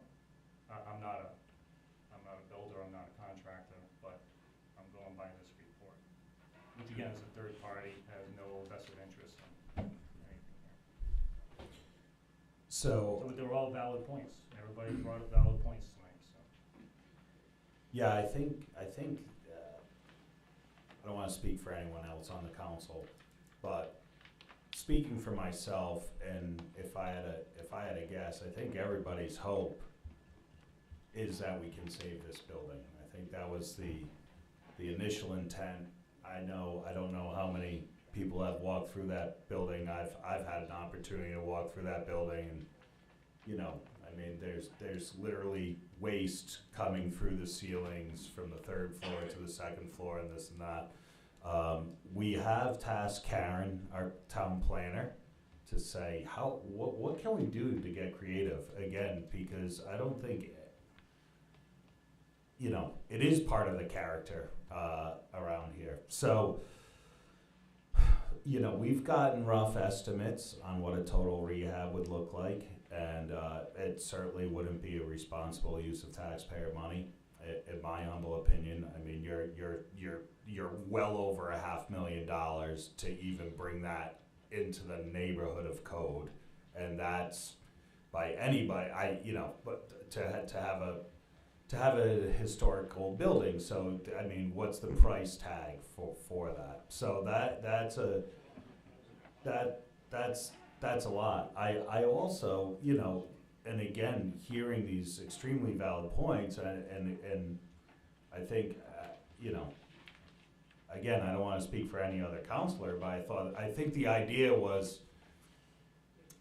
just to try and save it. Now, all this being said, right, there's a few things, and I'd like to, hear from the DPW director on this one, as well, you know, as far as urgency of taking it down. I would be open to tabling to see if something else could be, see if there was any other solution that could save the building, that, I don't know. We've been banging our head, but there's a reason why this has been tabled. It's been on because we need to figure this out. And it's been on probably 4 or 5 meetings in a row. There's a reason for that, you know, because no one's rushing, there's no other plan, there's no, it's simply, it's there. We have to weigh the, you know, I will say that based upon what I know and the numbers I hear, I don't know how we would ever justify use of Gloucester taxpayer money to even get it into a reasonable condition. You feel unsafe being inside, and you feel like you need a shower too, plain English. You know, I'm not opposed to another table to see if there is a private investor. I mean, we've all sort of talked about, hey, what if there's a private public kind of partnership? Karen, what do you have up your sleeve? Rhode Island Housing, what do you have up your sleeve? Because it's too big of a decision for, you know, us to sit up here knowing what else can we come up with before we rush into anything. So I guess that's my comments here in general, is I'd be open to tabling it. I would want to hear from our DPW director if there's any immediate concerns regarding letting it sit without taking action. I mean, any public building you have concerns about, it's a liability, and there's, this, that, but there's certainly nothing to maintain over there at this point. Oh, no, the building's secure, and 2 other things you didn't mention is a well and a septic system, so. That it needs, yes, okay, yeah. The important thing too is just out of the sample that we had today, I mean, there was no opposition to say tear it down. We had 7 people in town that spoke, all in favor of it, keeping it. I think it deserves to have more investigation into if there's money somewhere. We don't have the money to put in Right. or suppose, you know, I don't think it would be a responsible use of you know, to put on a bare bones of $500,000 onto the levy to have you know, a pretty old building sitting on a corner lot. I mean, that's, and I don't wanna minimize that, but I think that's why we have been looking for creative solutions. That said, if there's no concerns, if the building's secure and we don't, I mean, we're certainly, there's nothing to maintain, it's not using our time resources, I'd be open to a table to see if there's a light bulb moment for any of us or somebody who brings something to us. I don't. I think the suggestion to subdivide the lot and put it out to the general public. There's many people that respect the historical benefits that we have in our state and here in our town. And if we did that and put it on the market, there would be no expense to us other than some advertising.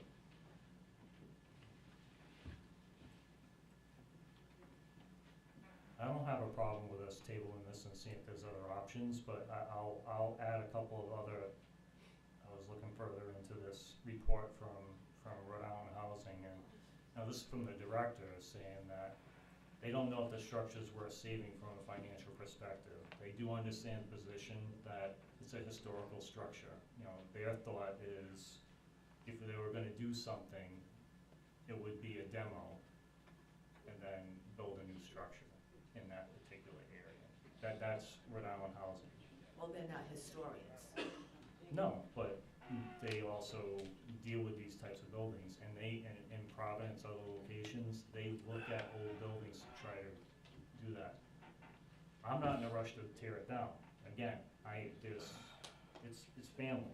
That's, my family is from that building. My great-grandmother, she grew up there, all right, and other members of the family, so.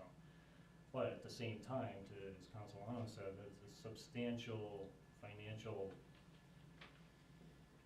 for anybody who takes this. If we could find somebody to do it, that's great, but I don't know. But I'm willing to table to see if there's an option. Yeah, I mean,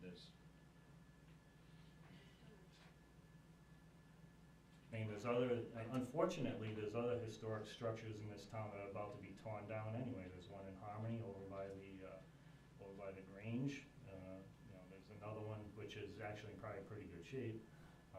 You know, there's this one right behind us. Looks like somebody's trying to rehabilitate it, the old Kent building, but you know, unfortunately, a lot of these older houses, you know, people don't take care of them.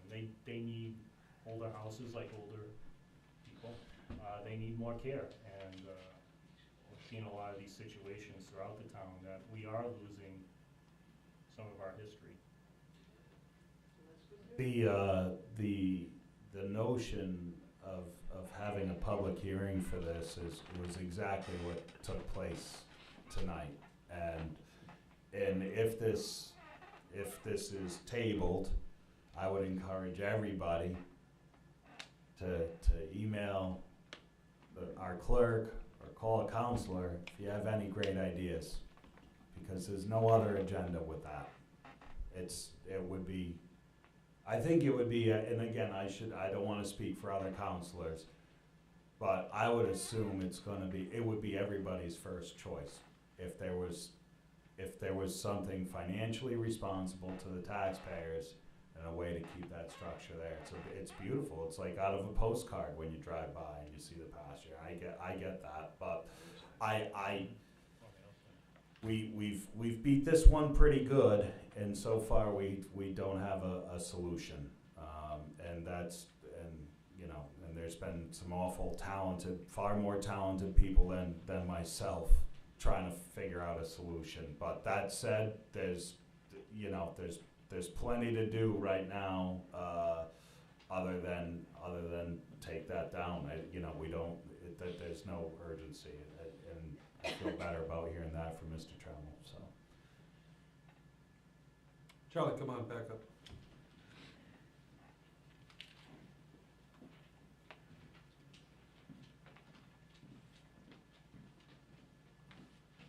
I just have a couple of more pieces, Charlie Wilson. Number one, Kent property, I met the owner. He's totally restoring that building. He's taken the walls down carefully, inside, restoring them. That whole building's gonna be restored. He loves the building. He's a private person. He's willing to take that on and own his investment and take care of that building. There's another house in town no one really paid attention to. Esther's down in, on Oil Mill Lane. Met the new owner, talked to him when he was putting the bid in for it.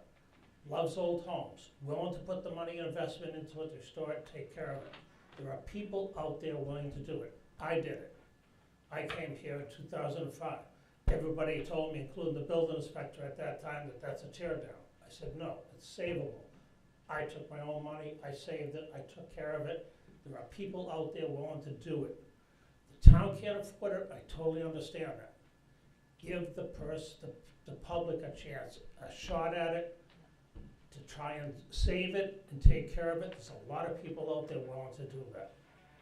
That's one of the options that should be on the table. And I appreciate that, thank you. Thank you. Any more conversations?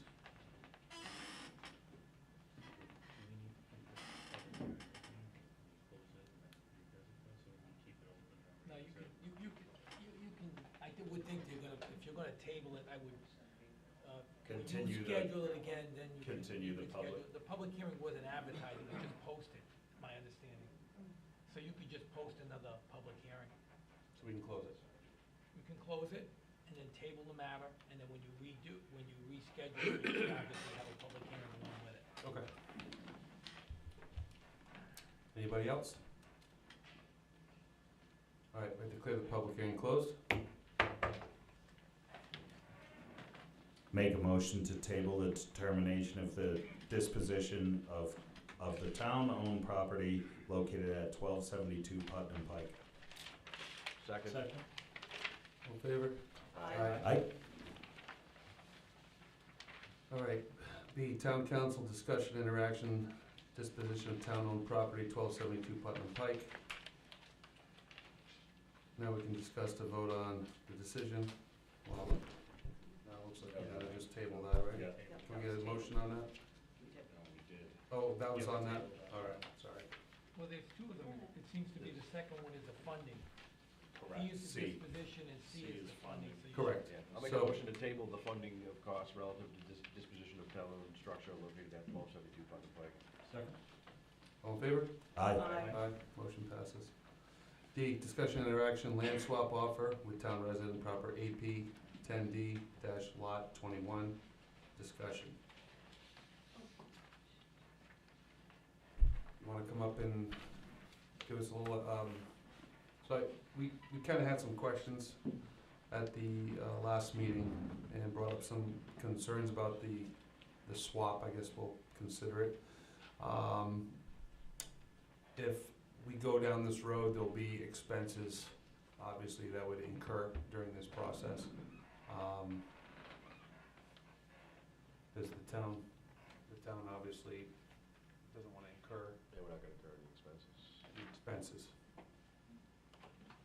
So, anything that we move forward on, whether it be any of those things, well, first, where would we have to start driving the ship? Well, we have to decide first if we wanna go down that road as a council. That's the first thing. Okay. Because it's gonna require resources, that we have limited resources of right now, including time for a solicitor, planner, building inspector, all of that. So, there's a lot to this. It's not just saying, okay, let's do this, do that. You know, there has to be, in my opinion, there needs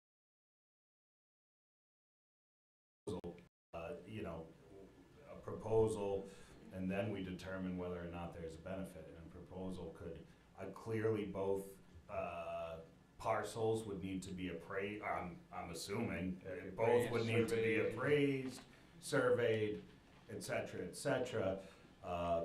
You know, there's no immediate benefit, I think, to spend any taxpayer money on any of that. So I think a proposal, if it was worth it to even if we get that far, I would think we would need far more details before we even, you know, before. Yeah, I agree. What show the benefit to the town? Understood. I can come back with something, with some numbers on surveys, appraisals. I think this really was generated from talking discussions in regards to the new layouts of the park, the master plan. That's really where my idea with this came up, and to me, it made sense. I understand there's a procedure and there's a lot that goes into it, and we don't have a lot of resources for it, but it just made sense timing-wise when we were talking about doing new things at the park. It popped in my head, and it said, okay, this might be something that makes sense to both sides involved. That was really it, you know, behind that. And looking at the aerial, you can see, and again, I need to get out there and walk it. I will say, as far as the new layout for the park or additional features or usable spaces at the park, I believe that the final proposal, if you will, which we're gonna, hopefully get a grant for, we'll see, but the final proposal that we might apply for, or apply for a grant for, I believe that would be I think that's the second weekend in November. So it may be worth seeing what that looks like to see if you in fact find any benefit of that. I don't know, but I think that's when that's coming down the pipe. It was brought to my attention by a constituent that, this property, if we included it, could actually enhance a walking trail around the park, which would be really helpful to all the residents. I think they would enjoy that. Yeah, when I attended the meeting about the master plan, that was one of the biggest things that people were talking about was the walking trail. Right. And in my mind, the piece that the town owns now, there's no chance of a walking trail out there. The piece that I own that I was talking about That's trading. wetland, what we own, isn't it? Yeah, it's very wet. Bullbriars, it's up against the edge of the river. And so, to me, the other piece would be just maybe a bit more usable to the town as far as walking trails or anything like that. And that was really where kind of the idea came from. Right. Thank you. Thank you. Thank you. Thank you.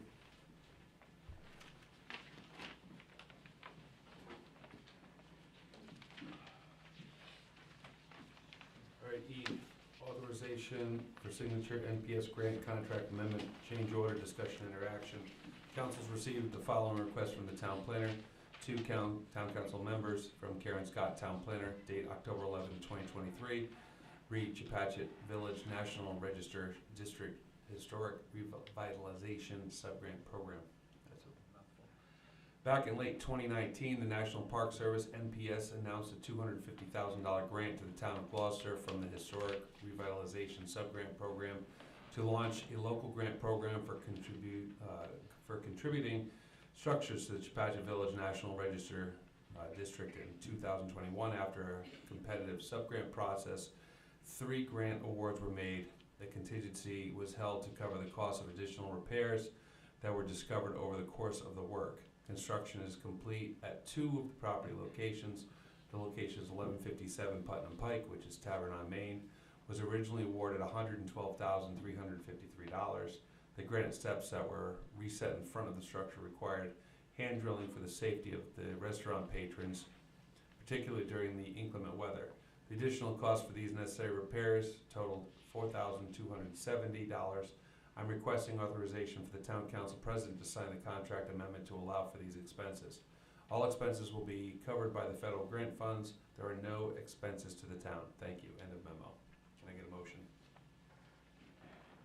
Motion to authorize the town council president to sign a contract amendment to the Historic Revitalization Sub-Grant Program, HRSP, grant agreement P19AP00430 between the United States Department of Interior National Park Service and the town of Gloucester for additional work to be completed at the cost of $4,270 from contingency funds at 1157 Putnam Pike.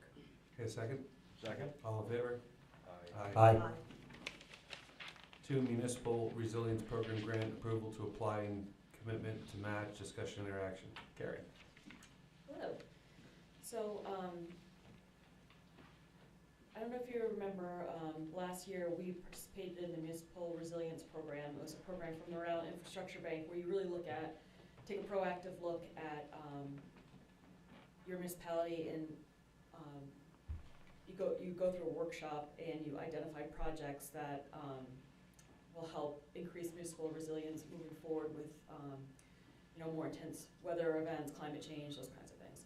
So the benefit of participating in this program, which we did, we completed it, we have a report, is not only to identify the projects, but the Infrastructure Bank follows up with an action grant program. So these are grants only for municipalities who went through the program to implement some of the projects that they identified in the process.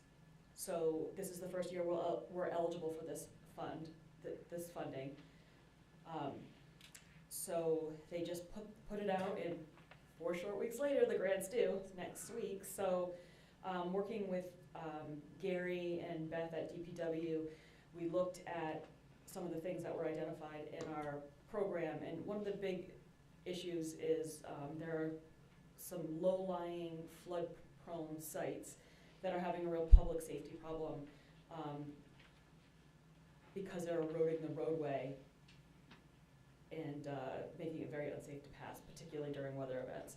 So Gary put together a list of five of these projects. There's 2, one at Long Entry on Cooper, one a little bit further up, Long Entry at Cooper, Joe Sarl Road, Turtle Lot Hill, and Farnham Pike. So I can go into any of the details about the specific projects if you're interested. I have all that. But the total amount of money that it would take to fix all 5 projects is $485,000. These are projects we're going to have to do anyway. These are imminent. We'll have to work on these. So the grant program will fund 75% of the work. The match is 25%. Of their 25% required match, half of that match can be in kind. So it can be the use of our own trucks, the use of our own labor, that can all count. So at the end of the day, the required match for the $485,000 in projects is $60,625. So, okay. What's that number again? It was about $60,625. Thanks. As you know, this isn't something we anticipated coming up. There's no budgeted funds for this. But I did have a good conversation with our finance director, Mark, so I'm going to let him talk about, that's the project that we're trying to apply for. I'll let Mark come up and talk about the finances that might go with the match. Thank you, Karen. Good evening. So as Karen mentioned, we did discuss possible funding for this project. And we did sit down and reviewed several projects that were part of the opera funding. They're actually road projects that seem to come a little bit under budget. So we do have funds available from those projects. So if you'd like, I could actually, Christine, I could list those projects and the available funds from those projects that could be reallocated. And what I would do is instate a new project number to our opera report and just reallocate those available funds to that project. So if you'd like, I can go into further detail about that. I think you need to identify them for the council to vote, right? Yes, absolutely. I just wanted to give a little bit of a... So these are completed projects? That is completed correct. by the DPW that Correct. were funded with ARPA funds? They were road projects that were Over. completed, yes. Yep, like I said, there's some funds available there. And I can, kind of summarize it for you right now if you'd like. Okay, all right. So I think the proper way to do this would be to say to reallocate available opera funds from projects identified as 10B and 10C. 10B being road/drainage for Jackson Schoolhouse Road. 10C being road/drainage for Lakeview Drive, which again, those projects are complete. Is there a specific dollar amount attached to those, Mark? There is a specific Okay. dollar amount, but really I think what, again, what we're saying is what's available to be pulled from that, Councilman. So I would reallocate funds from those projects to a new project number, which would be project number 50. And the intent would be for matching funds for the Municipal Resilience Grant Program in the amount of $60,625.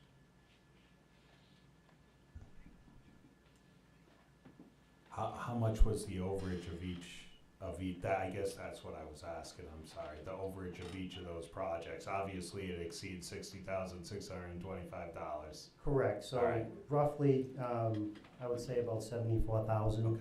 And of that 74,000 would be the 60,625. Do we have to reallocate a specific dollar amount? Yeah. Well, that's what I was saying, so I think, maybe to the solicitor, that reallocating those available funds, 60,625, to a brand-new project, so we can track it, and, obviously Karen and I can know exactly where those funds have been reallocated to, with an exact, appropriation for matching grant funds. And I think that's why it's important to assign a new project number.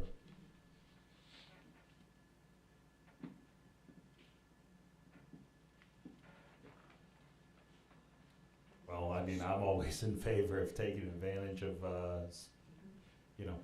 Federal I- money. yeah, other people's money here. Not that it's not all of ours, It's but, ours, I mean, certainly if these projects were already on the list for the DPW. I think what's important to understand too is that this council and our department heads have been excellent at being able to take some of this money and turn it into a lot more money through grants. And this is an opportunity here where we can get a lot of work done that was supposed to be done anyway through a grant, and I don't wanna say minimal, because it's a lot of money, but, a small portion of it actually coming from us. So I think it's a plan. I guess the other question I had though was, when does, and this probably may be a Karen question, Mark, I don't know, but, when would the work have to be done? So I believe they give you a 2-year window, so the Yeah. grants are due next Friday, and then they're anticipating announcements by the end of the year, and then I think we get 2 years to implement. So hypothetically, that 60,000 too could be something that was put into a budget, but they would have to have proof that you could do it now, right? Yeah, one of the unique things about this grant is they're making you submit a letter committing to the match, saying, I have it available. Whereas some other grants just say, you're required to match, and you just say, okay, and then you work to try and come up with the money. In this case, they want to know you have it up front. I just wanna know the different options of doing this. Thank you. How's that work in the timeline with using the ARPA funds before this, it will meet within the It requirements? will meet right? within the requirements, Yeah. yes. Yep. Thank you.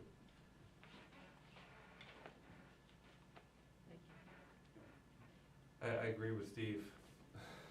And obviously, it's been discussed with our DPW director as far as the execution of the Yes. work, so that, I think that's nothing left to talk about, really.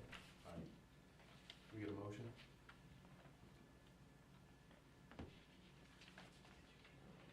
I'll make a motion to reallocate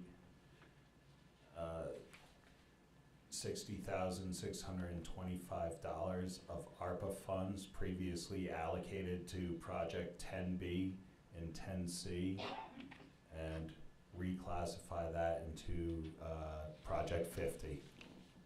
Second. All in favor? Aye. Okay. F, Additional information from town solicitor, request for permission to place an easement across a town road. Discussion interaction.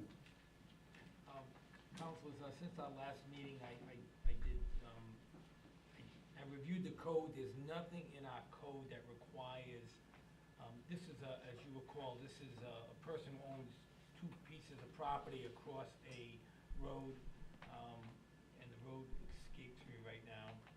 Lake Washington. Lake Yeah. Washington Road, and is asking to get an easement for the septic system connection.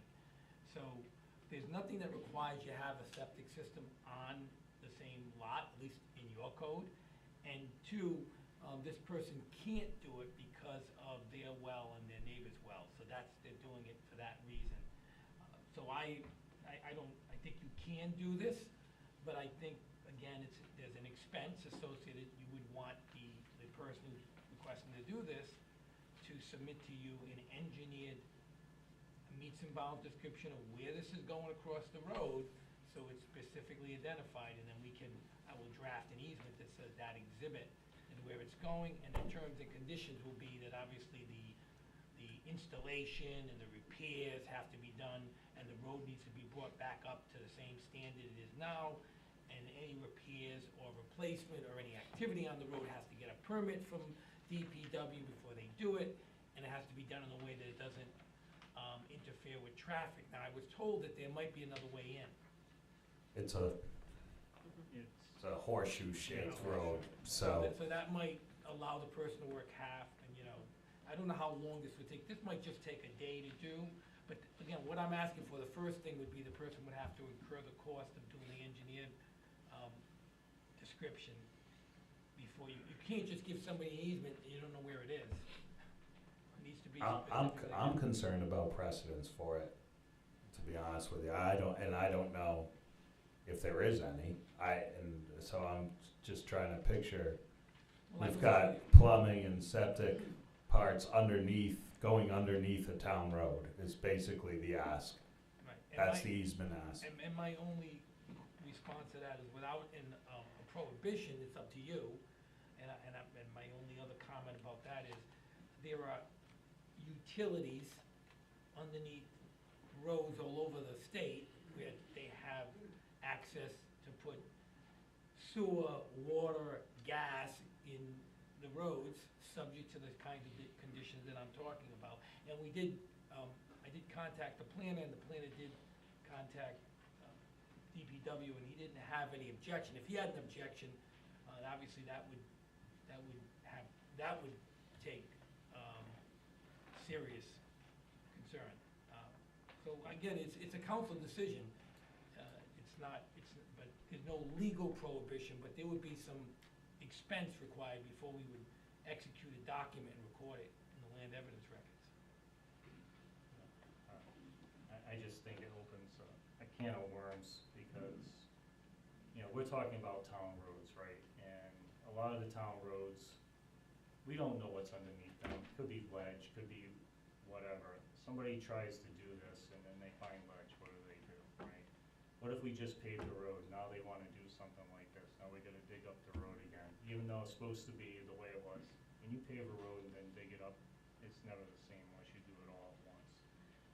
And I just don't think it's a great planning concept either to do that. That's just my thoughts. So I think it opens up the town to a lot of headaches, for lack of a better term, and maybe even the neighbors for that matter. When's the next request? It's the location. I mean, you look at Lake Washington, that area, that was all small summer home lots. Now, many of those, most if not all, have been developed into year-round properties. There's a reason those are non-conforming lots. So. That's just my thought. Just one person. I feel like I would like to know more. I would be open to tabling this, but I feel like I would like to understand more, as in, is there another option for the resident? What does this look like? Is there any precedent? I don't know. I hate to say, I don't know, you know, I've been up against it with smaller properties personally, and there's always a solution. They get more expensive the more creative they are, but I don't feel like I know enough to have a lean on this one. I say table, I mean, I'd like the resident here to speak too, and hear what they have to say.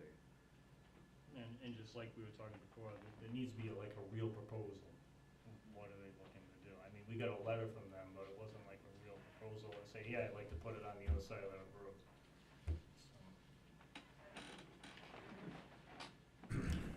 Well, perhaps we can table and ask that resident to come speak to the council. I don't know where else to start, but it's a slippery slope. I'm concerned it could be a slippery slope anyway. Do we need a motion to table this? Yes. Anyone wanna make a motion? Make a motion to table the review and consideration of the request for an easement across a town road upon receipt to the town planner of final engineered plan for the OWTS. Said plan will be reviewed by the planner and the town solicitor, and if accepted, an easement agreement will be drafted by the town solicitor for council consideration. That was only if it was gonna be a positive motion, just a motion to table. all you need. I'll make a motion to table item number F. Take a second? Second. All in favor? Aye. Aye. G, personnel. DPW appointment, A, driver laborer 1, discussion interaction. Council has received a memo from the Public Works Director. October 12th, 2023, to Honorable Town Council from Gary Tremmel, Public Works Director, driver laborer 1 position appointed request. The driver laborer 1 position was advertised in the bargain buyer on the town website from August 29th, 2023 through September 13th, 2023. We received 9 applications. Of the 9, we interviewed 7 applicants. 1 applicant was offered the position but declined. The next applicant was chosen and accepted the position. He has experience driving trucks with trailers and all landscape equipment. He holds a Class A commercial driver's license with no restrictions or violations.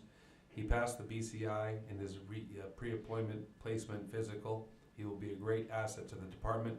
I am requesting that Tyler Martin of 74 Mapleville Main Street, Mapleville, Rhode Island, be appointed to driver laborer position 1 effective October 23, 2023 at the rate of $27.18 an hour per the NAGE union contract. Respectfully submitted, Gary Tremmel, and a memo. Can I get a motion? Motion to appoint Tyler Martin to the position of driver laborer 1, DPW Department, effective October 23rd, 2023, at the rate of $27.18 per hour, as outlined in the NAGE contract. Appointee shall receive all other benefits as outlined in the NAGE contract and employee handbook. Second? Second. All in favor? Aye. Motion passes. Town council correspondence and discussion. Any questions to the correspondence? Any councilors have any topics for discussion? Department head reports, discussion. Any department heads have anything to report? Oh.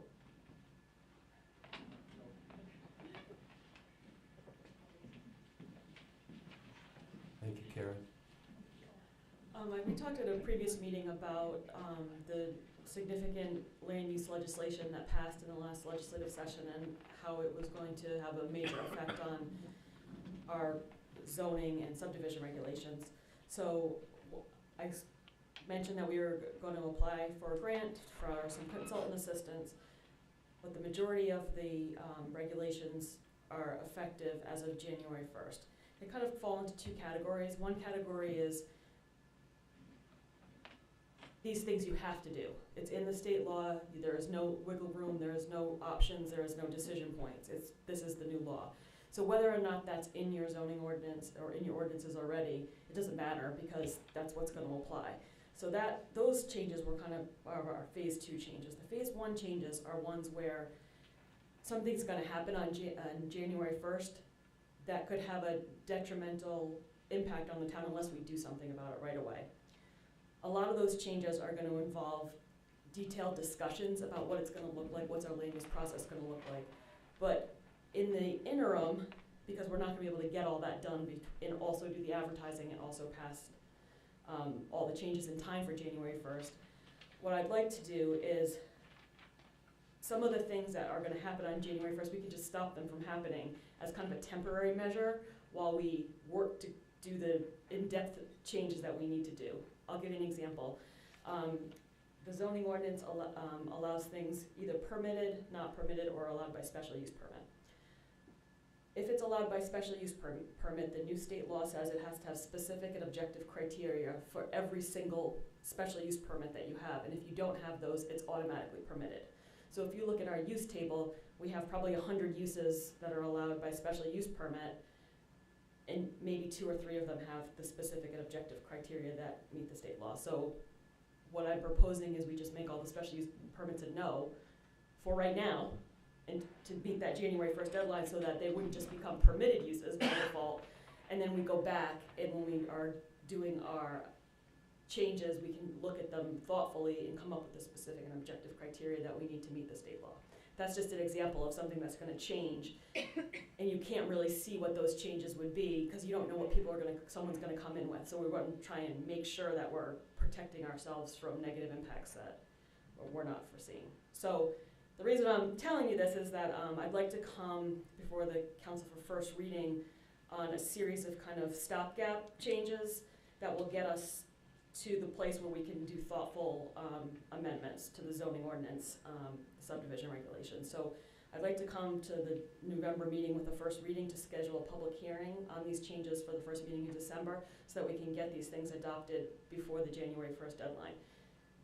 I want to be clear that the things that we change, we are going back to look at them. So it's not like, okay, we're going to say, no, these things aren't allowed anymore. This is just to give us the time to be more thoughtful in our response. We don't want to whip through this stuff and get it wrong. So anyway, I just wanted to make sure this kind of let you know that's what I was planning to do. If anyone has any concerns, let me know. But this is just to address the things that I think would have a negative local impact if we don't do anything by January 1st. I got one last thing for you. So October 6th, our finance director, myself, went to Providence to go receive the just shy of $500,000 award that you got for us. Thank you very much for all your hard work. Thanks. When will we see any movement in that take place? So right now, I have a draft RFP to go out for that whole project. So that $465,000 is one grant.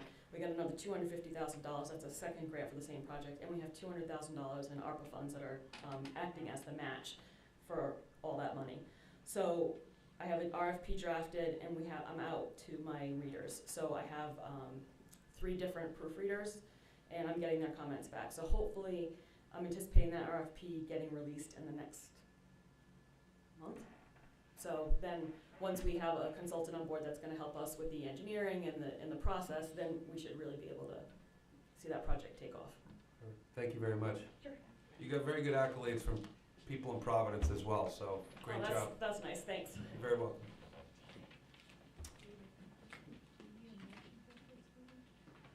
To put it on? I don't think so. A council person has the right to put that on.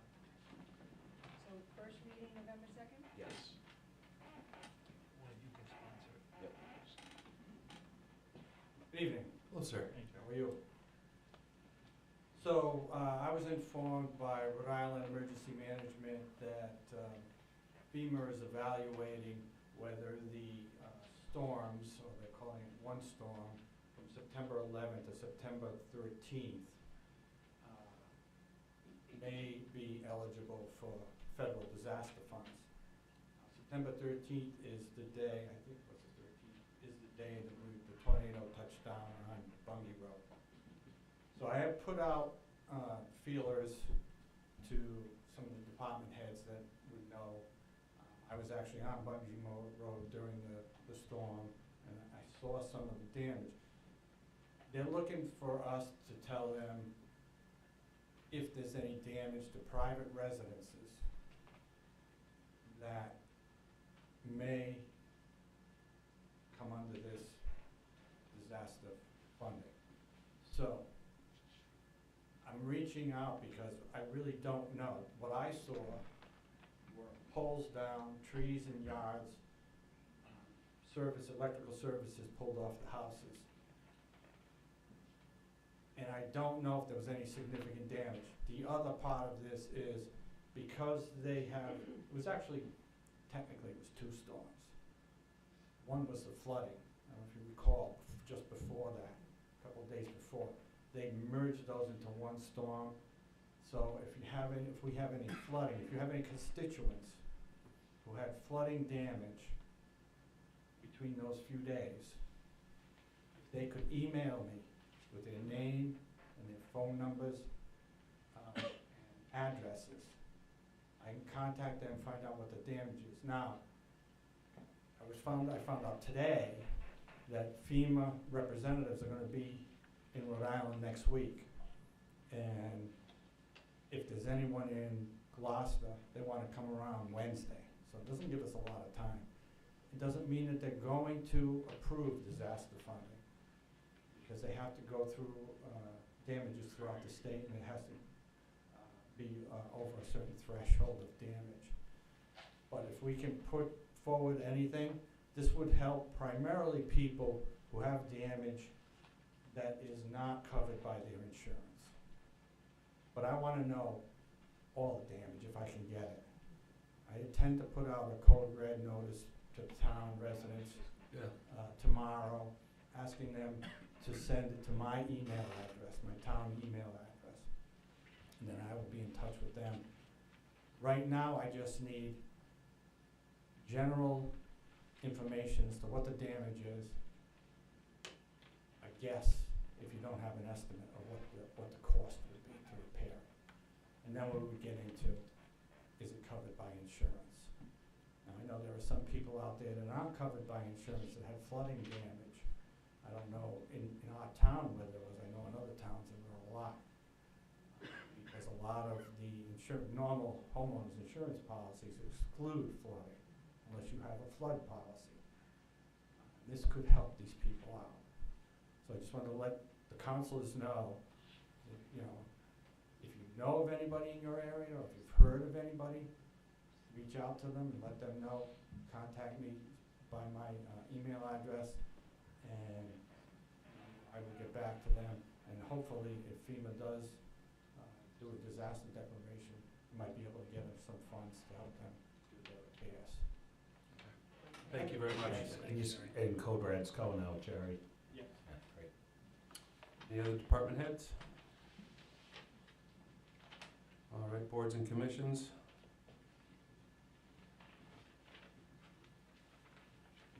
All right, open forum. Is anyone on the list?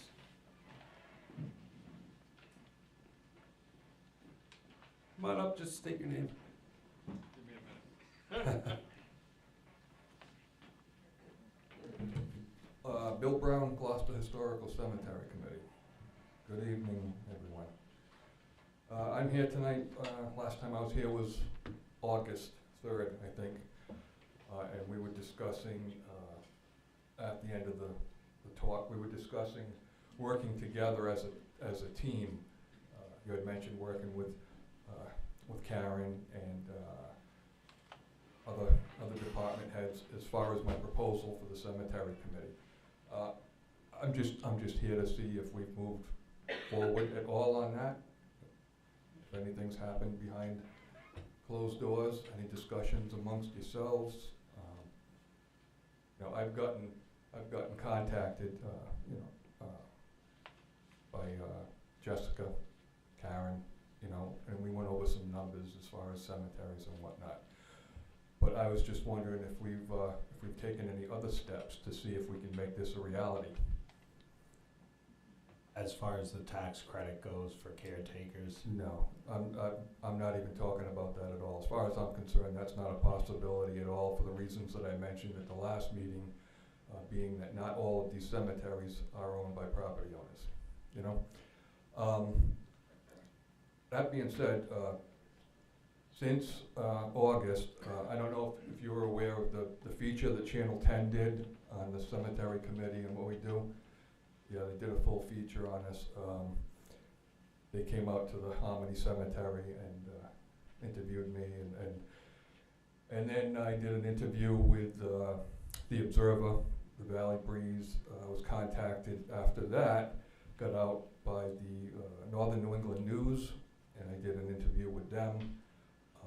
But most important, since then, since that's been out, I've been contacted by the Sons of the Union Civil War veterans.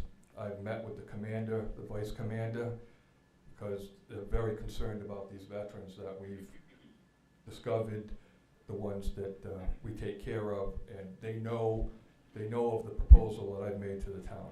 And they're very concerned that these cemeteries will get overgrown again, and these forgotten veterans that have been found again and now are acknowledged every year for their service will be forgotten again. So I just thought that you might want to know that it's a little more than just me that's concerned about these cemeteries and the veterans that are in them. Also, as of last night, I was emailing with the chairman of the Sons of the American Revolution, who also caught wind of this, and I would have to say that, more importantly, their concern, not that any other veteran is more important than the other, but I have the numbers here. We have 87 Revolutionary War veterans that we found in these cemeteries as we cleaned them. And I reported all this information to the Vets Administration. So it's been a collaboration between the Vets Administration, myself, and now these chapters want to get involved as well. They're very excited about what we've done, what we found. So, again, they're concerned. They're waiting to see how this is all going to play out as far as the town. So I just wanted to come and see if anything further had been talked about. My opinion is that none of this can move forward unless me, and whoever I need to meet with, sit down and look at the scope of this project.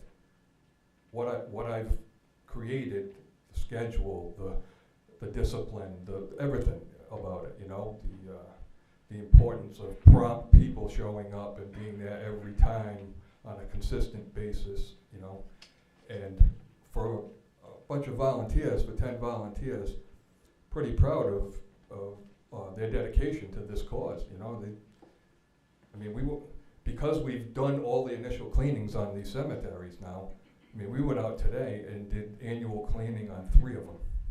Boom, boom, boom, done, one day. So they're at that point, that's what I'm saying, they're at that point where all the hard work is done, all the research is done, the vets are all taken care of, and I have all the information for everything. The schedule that we go by, 36-week schedule, we're going to finish up the 2nd week of December, right on schedule this year. Every cemetery will have been cleaned annually, and all the veterans have been acknowledged at Memorial Day. They all have their markers that the town paid for, and they all have nice, clean, crisp flags. And it's nice when we go to clean these cemeteries on an annual basis, one, to see these markers, see these flags, see the respect that they're getting, and to be able to go in there, 10 people, 9 today.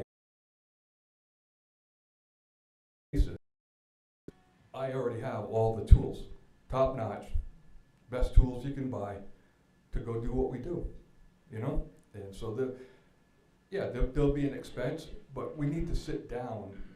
You people don't know, I don't want to make you sound like you're ignorant, but you don't know anything about my committee, what it consists of. It started out us going to go out and clean cemeteries.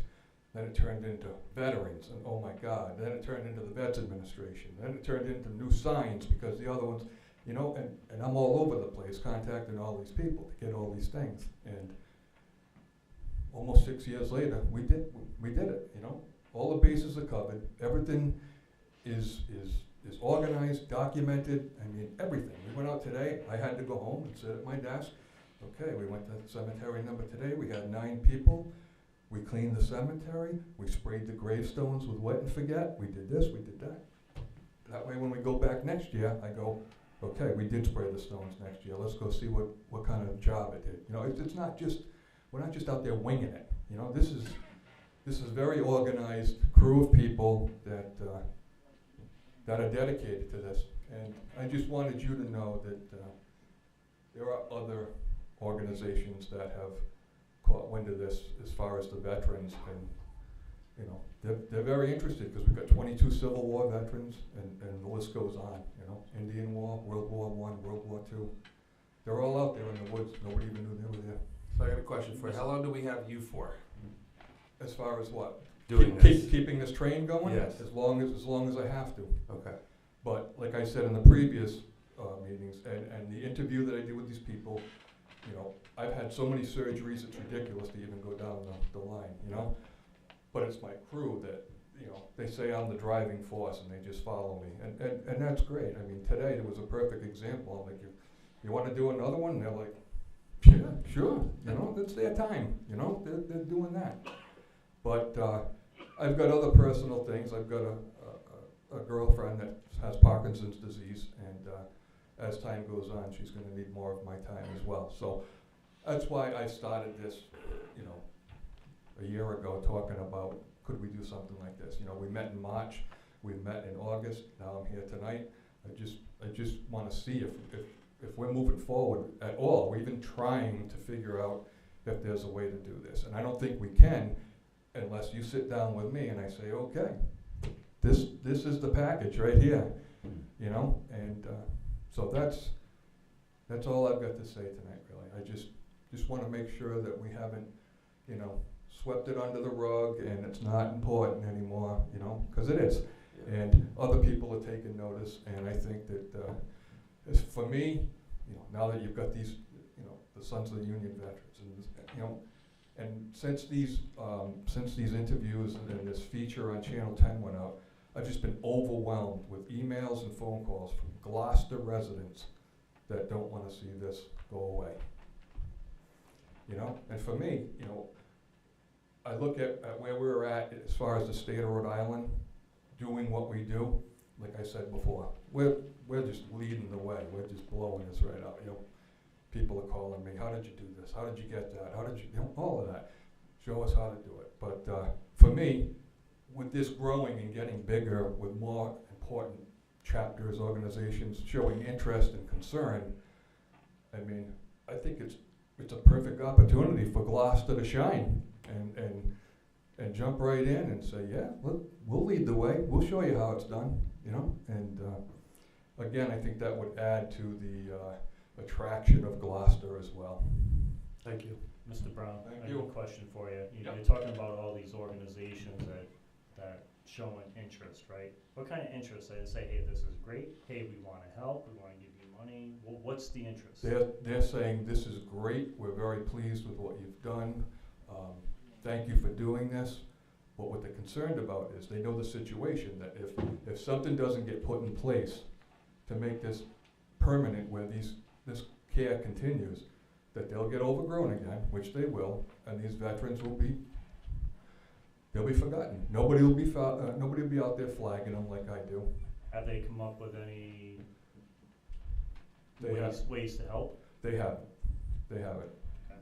That is something I can discuss with them, as you know, this is the early stages. I met with the commander of the Sons of the Union 3 weeks ago, and he came.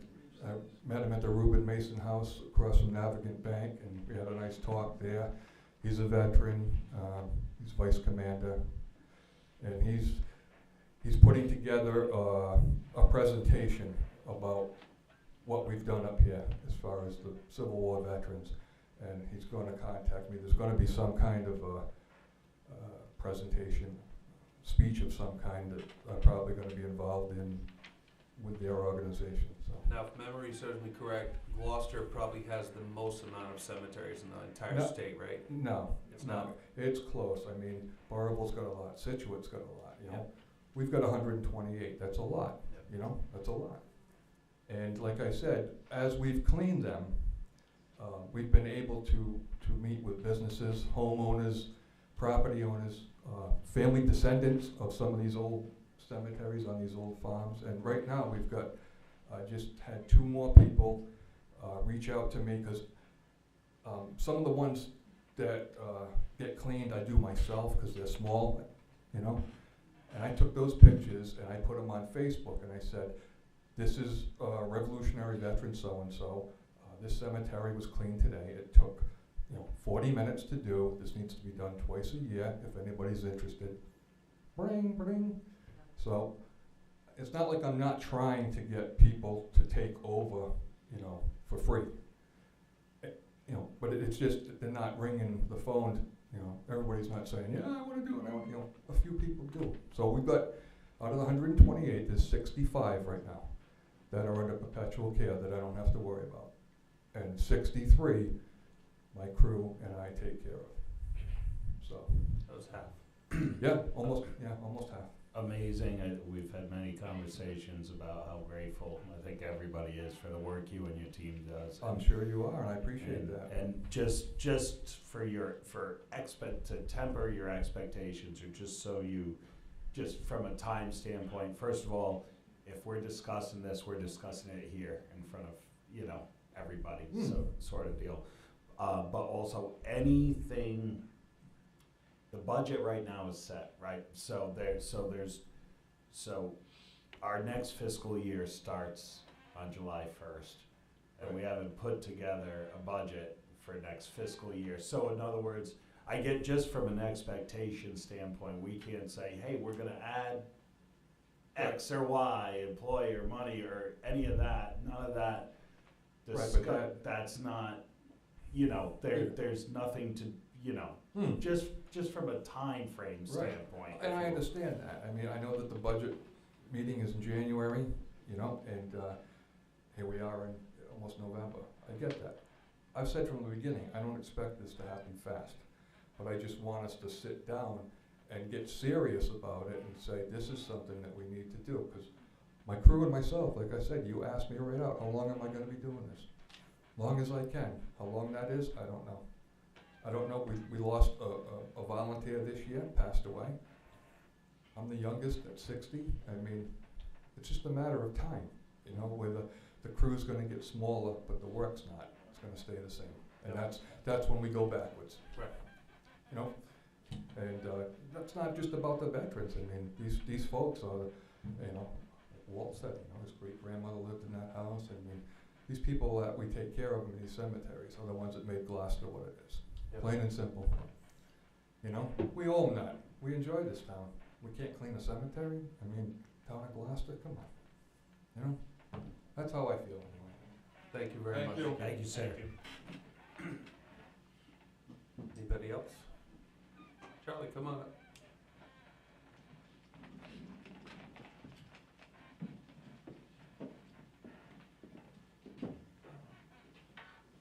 Just an FYI, back in the 80s, they were doing shared septic systems in Glocester. They did one on Tanyard Lane, and they crossed underneath the road. A well and septics, they're underneath the road. It's a town road.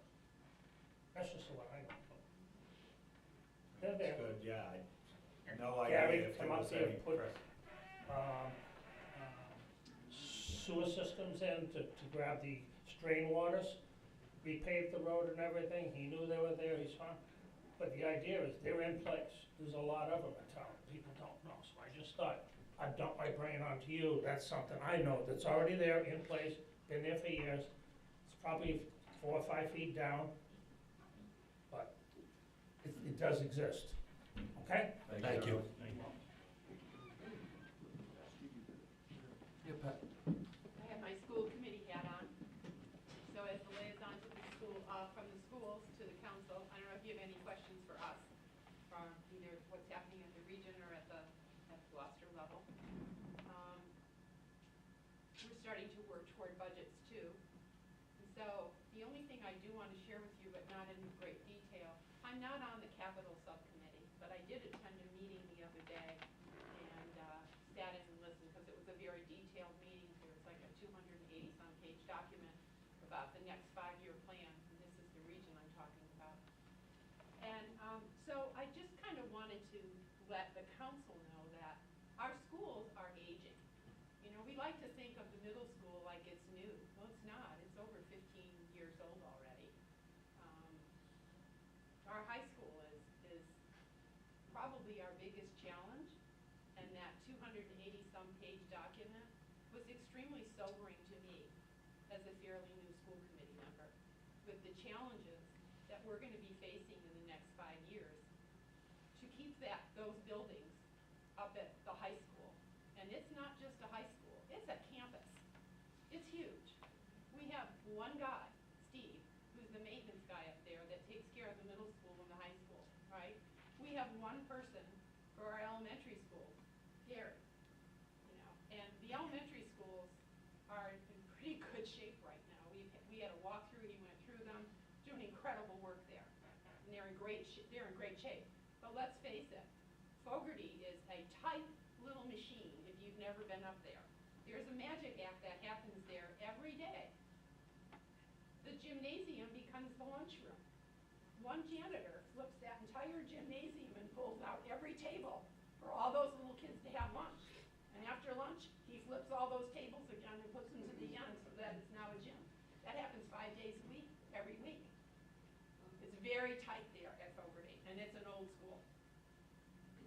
West Gloucester has lots of space, and there's been a lot of things that's happened there. And my biggest concern to let you know about is really what's kind of going on at the high school level. And so as you make your plans and you start thinking about other things that you're looking as big capital, possible bond projects coming down the road, don't forget the schools are gonna have them too. And you all know me as a pretty strong fiscal conservative when I sat up there and was on budget board, but we've got big challenges, especially at the high school. We have a heating system, an HVA system that's failing. That has failed, a roof system that's failed, water and well systems that are failing, and a lot of it's not safe. So, get ready. I don't know if you, otherwise, I think our schools are doing great. It's been really fun being on that other side, seeing what's going on.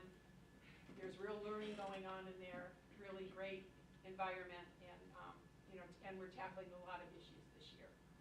But I think everybody's tackling them well. I don't know if you have any questions for me. I don't, but thanks for the update and thanks for doing what you're doing on the school committee. Anybody else for open? All right. Seek to convene to executive session. Discussions, considerations, vote, or any other actions by town council related to sessions pertaining to RIGL 42-46-5A1 personnel to potential litigation. Can I get a motion? I'll make a motion to convene to close executive session pursuant to RAGL 42-46-5A1 personnel and 2 potential litigation. Second. All in favor? Aye. Take a John. Oh, yeah, right. Councilor Brady? Aye. Councilor Steer? Aye. Councilor Bergen? Aye. Councilor Arnold? Aye.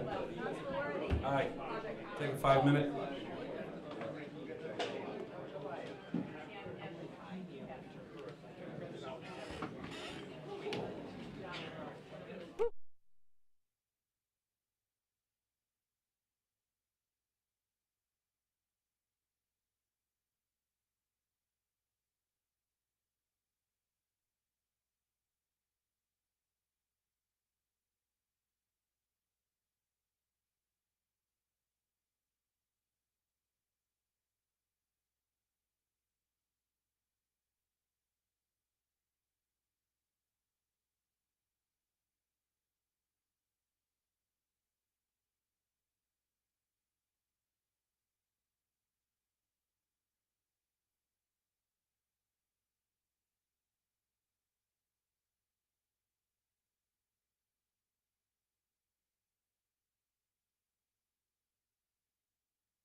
All right, so I'll make a motion to reconvene open session. I'm gonna disclose that no votes were taken in closed executive session and to seal the minutes of closed executive session.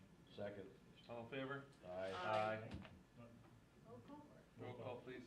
Councilor Greathouse. Aye. Councilor Steer. Aye. Councilor Burlingame. Aye. Councilor Arnold. Aye. Councilor Worthy. Aye. Okay.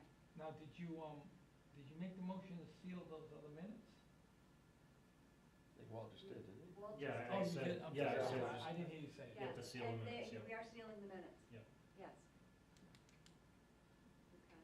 Did you reconvene? Yes, I Yeah, just yeah. reconvened. All right, so I didn't. under item X 14, it says you can discuss or take action. Yeah. And so we're gonna, I understand. We're gonna take action. The council's gonna take action. Yep. So the two proposed motions I have, I'll read them to you and the council can decide. One was a motion to authorize the Human Resource Director, which is Don Zimmerman, to create a new non-union position that will combine the duties and responsibilities of the Building and Ground Supervisor, which is a town position, with the Director of Facilities, which is a school department position, to a new single position that will be paid with the funds from the present position of Building and Ground Supervisor and a contribution of $25,000 from the school department. So moved. Oh, I was gonna say I got a that. second? Second. All in favor? Aye. And then more to do, but that's a big stop, right? The next motion is, again, to authorize the HR director, which is Mr. Don Zimmerman, to create a new position to merge the present union position, which is a administrative aide in the town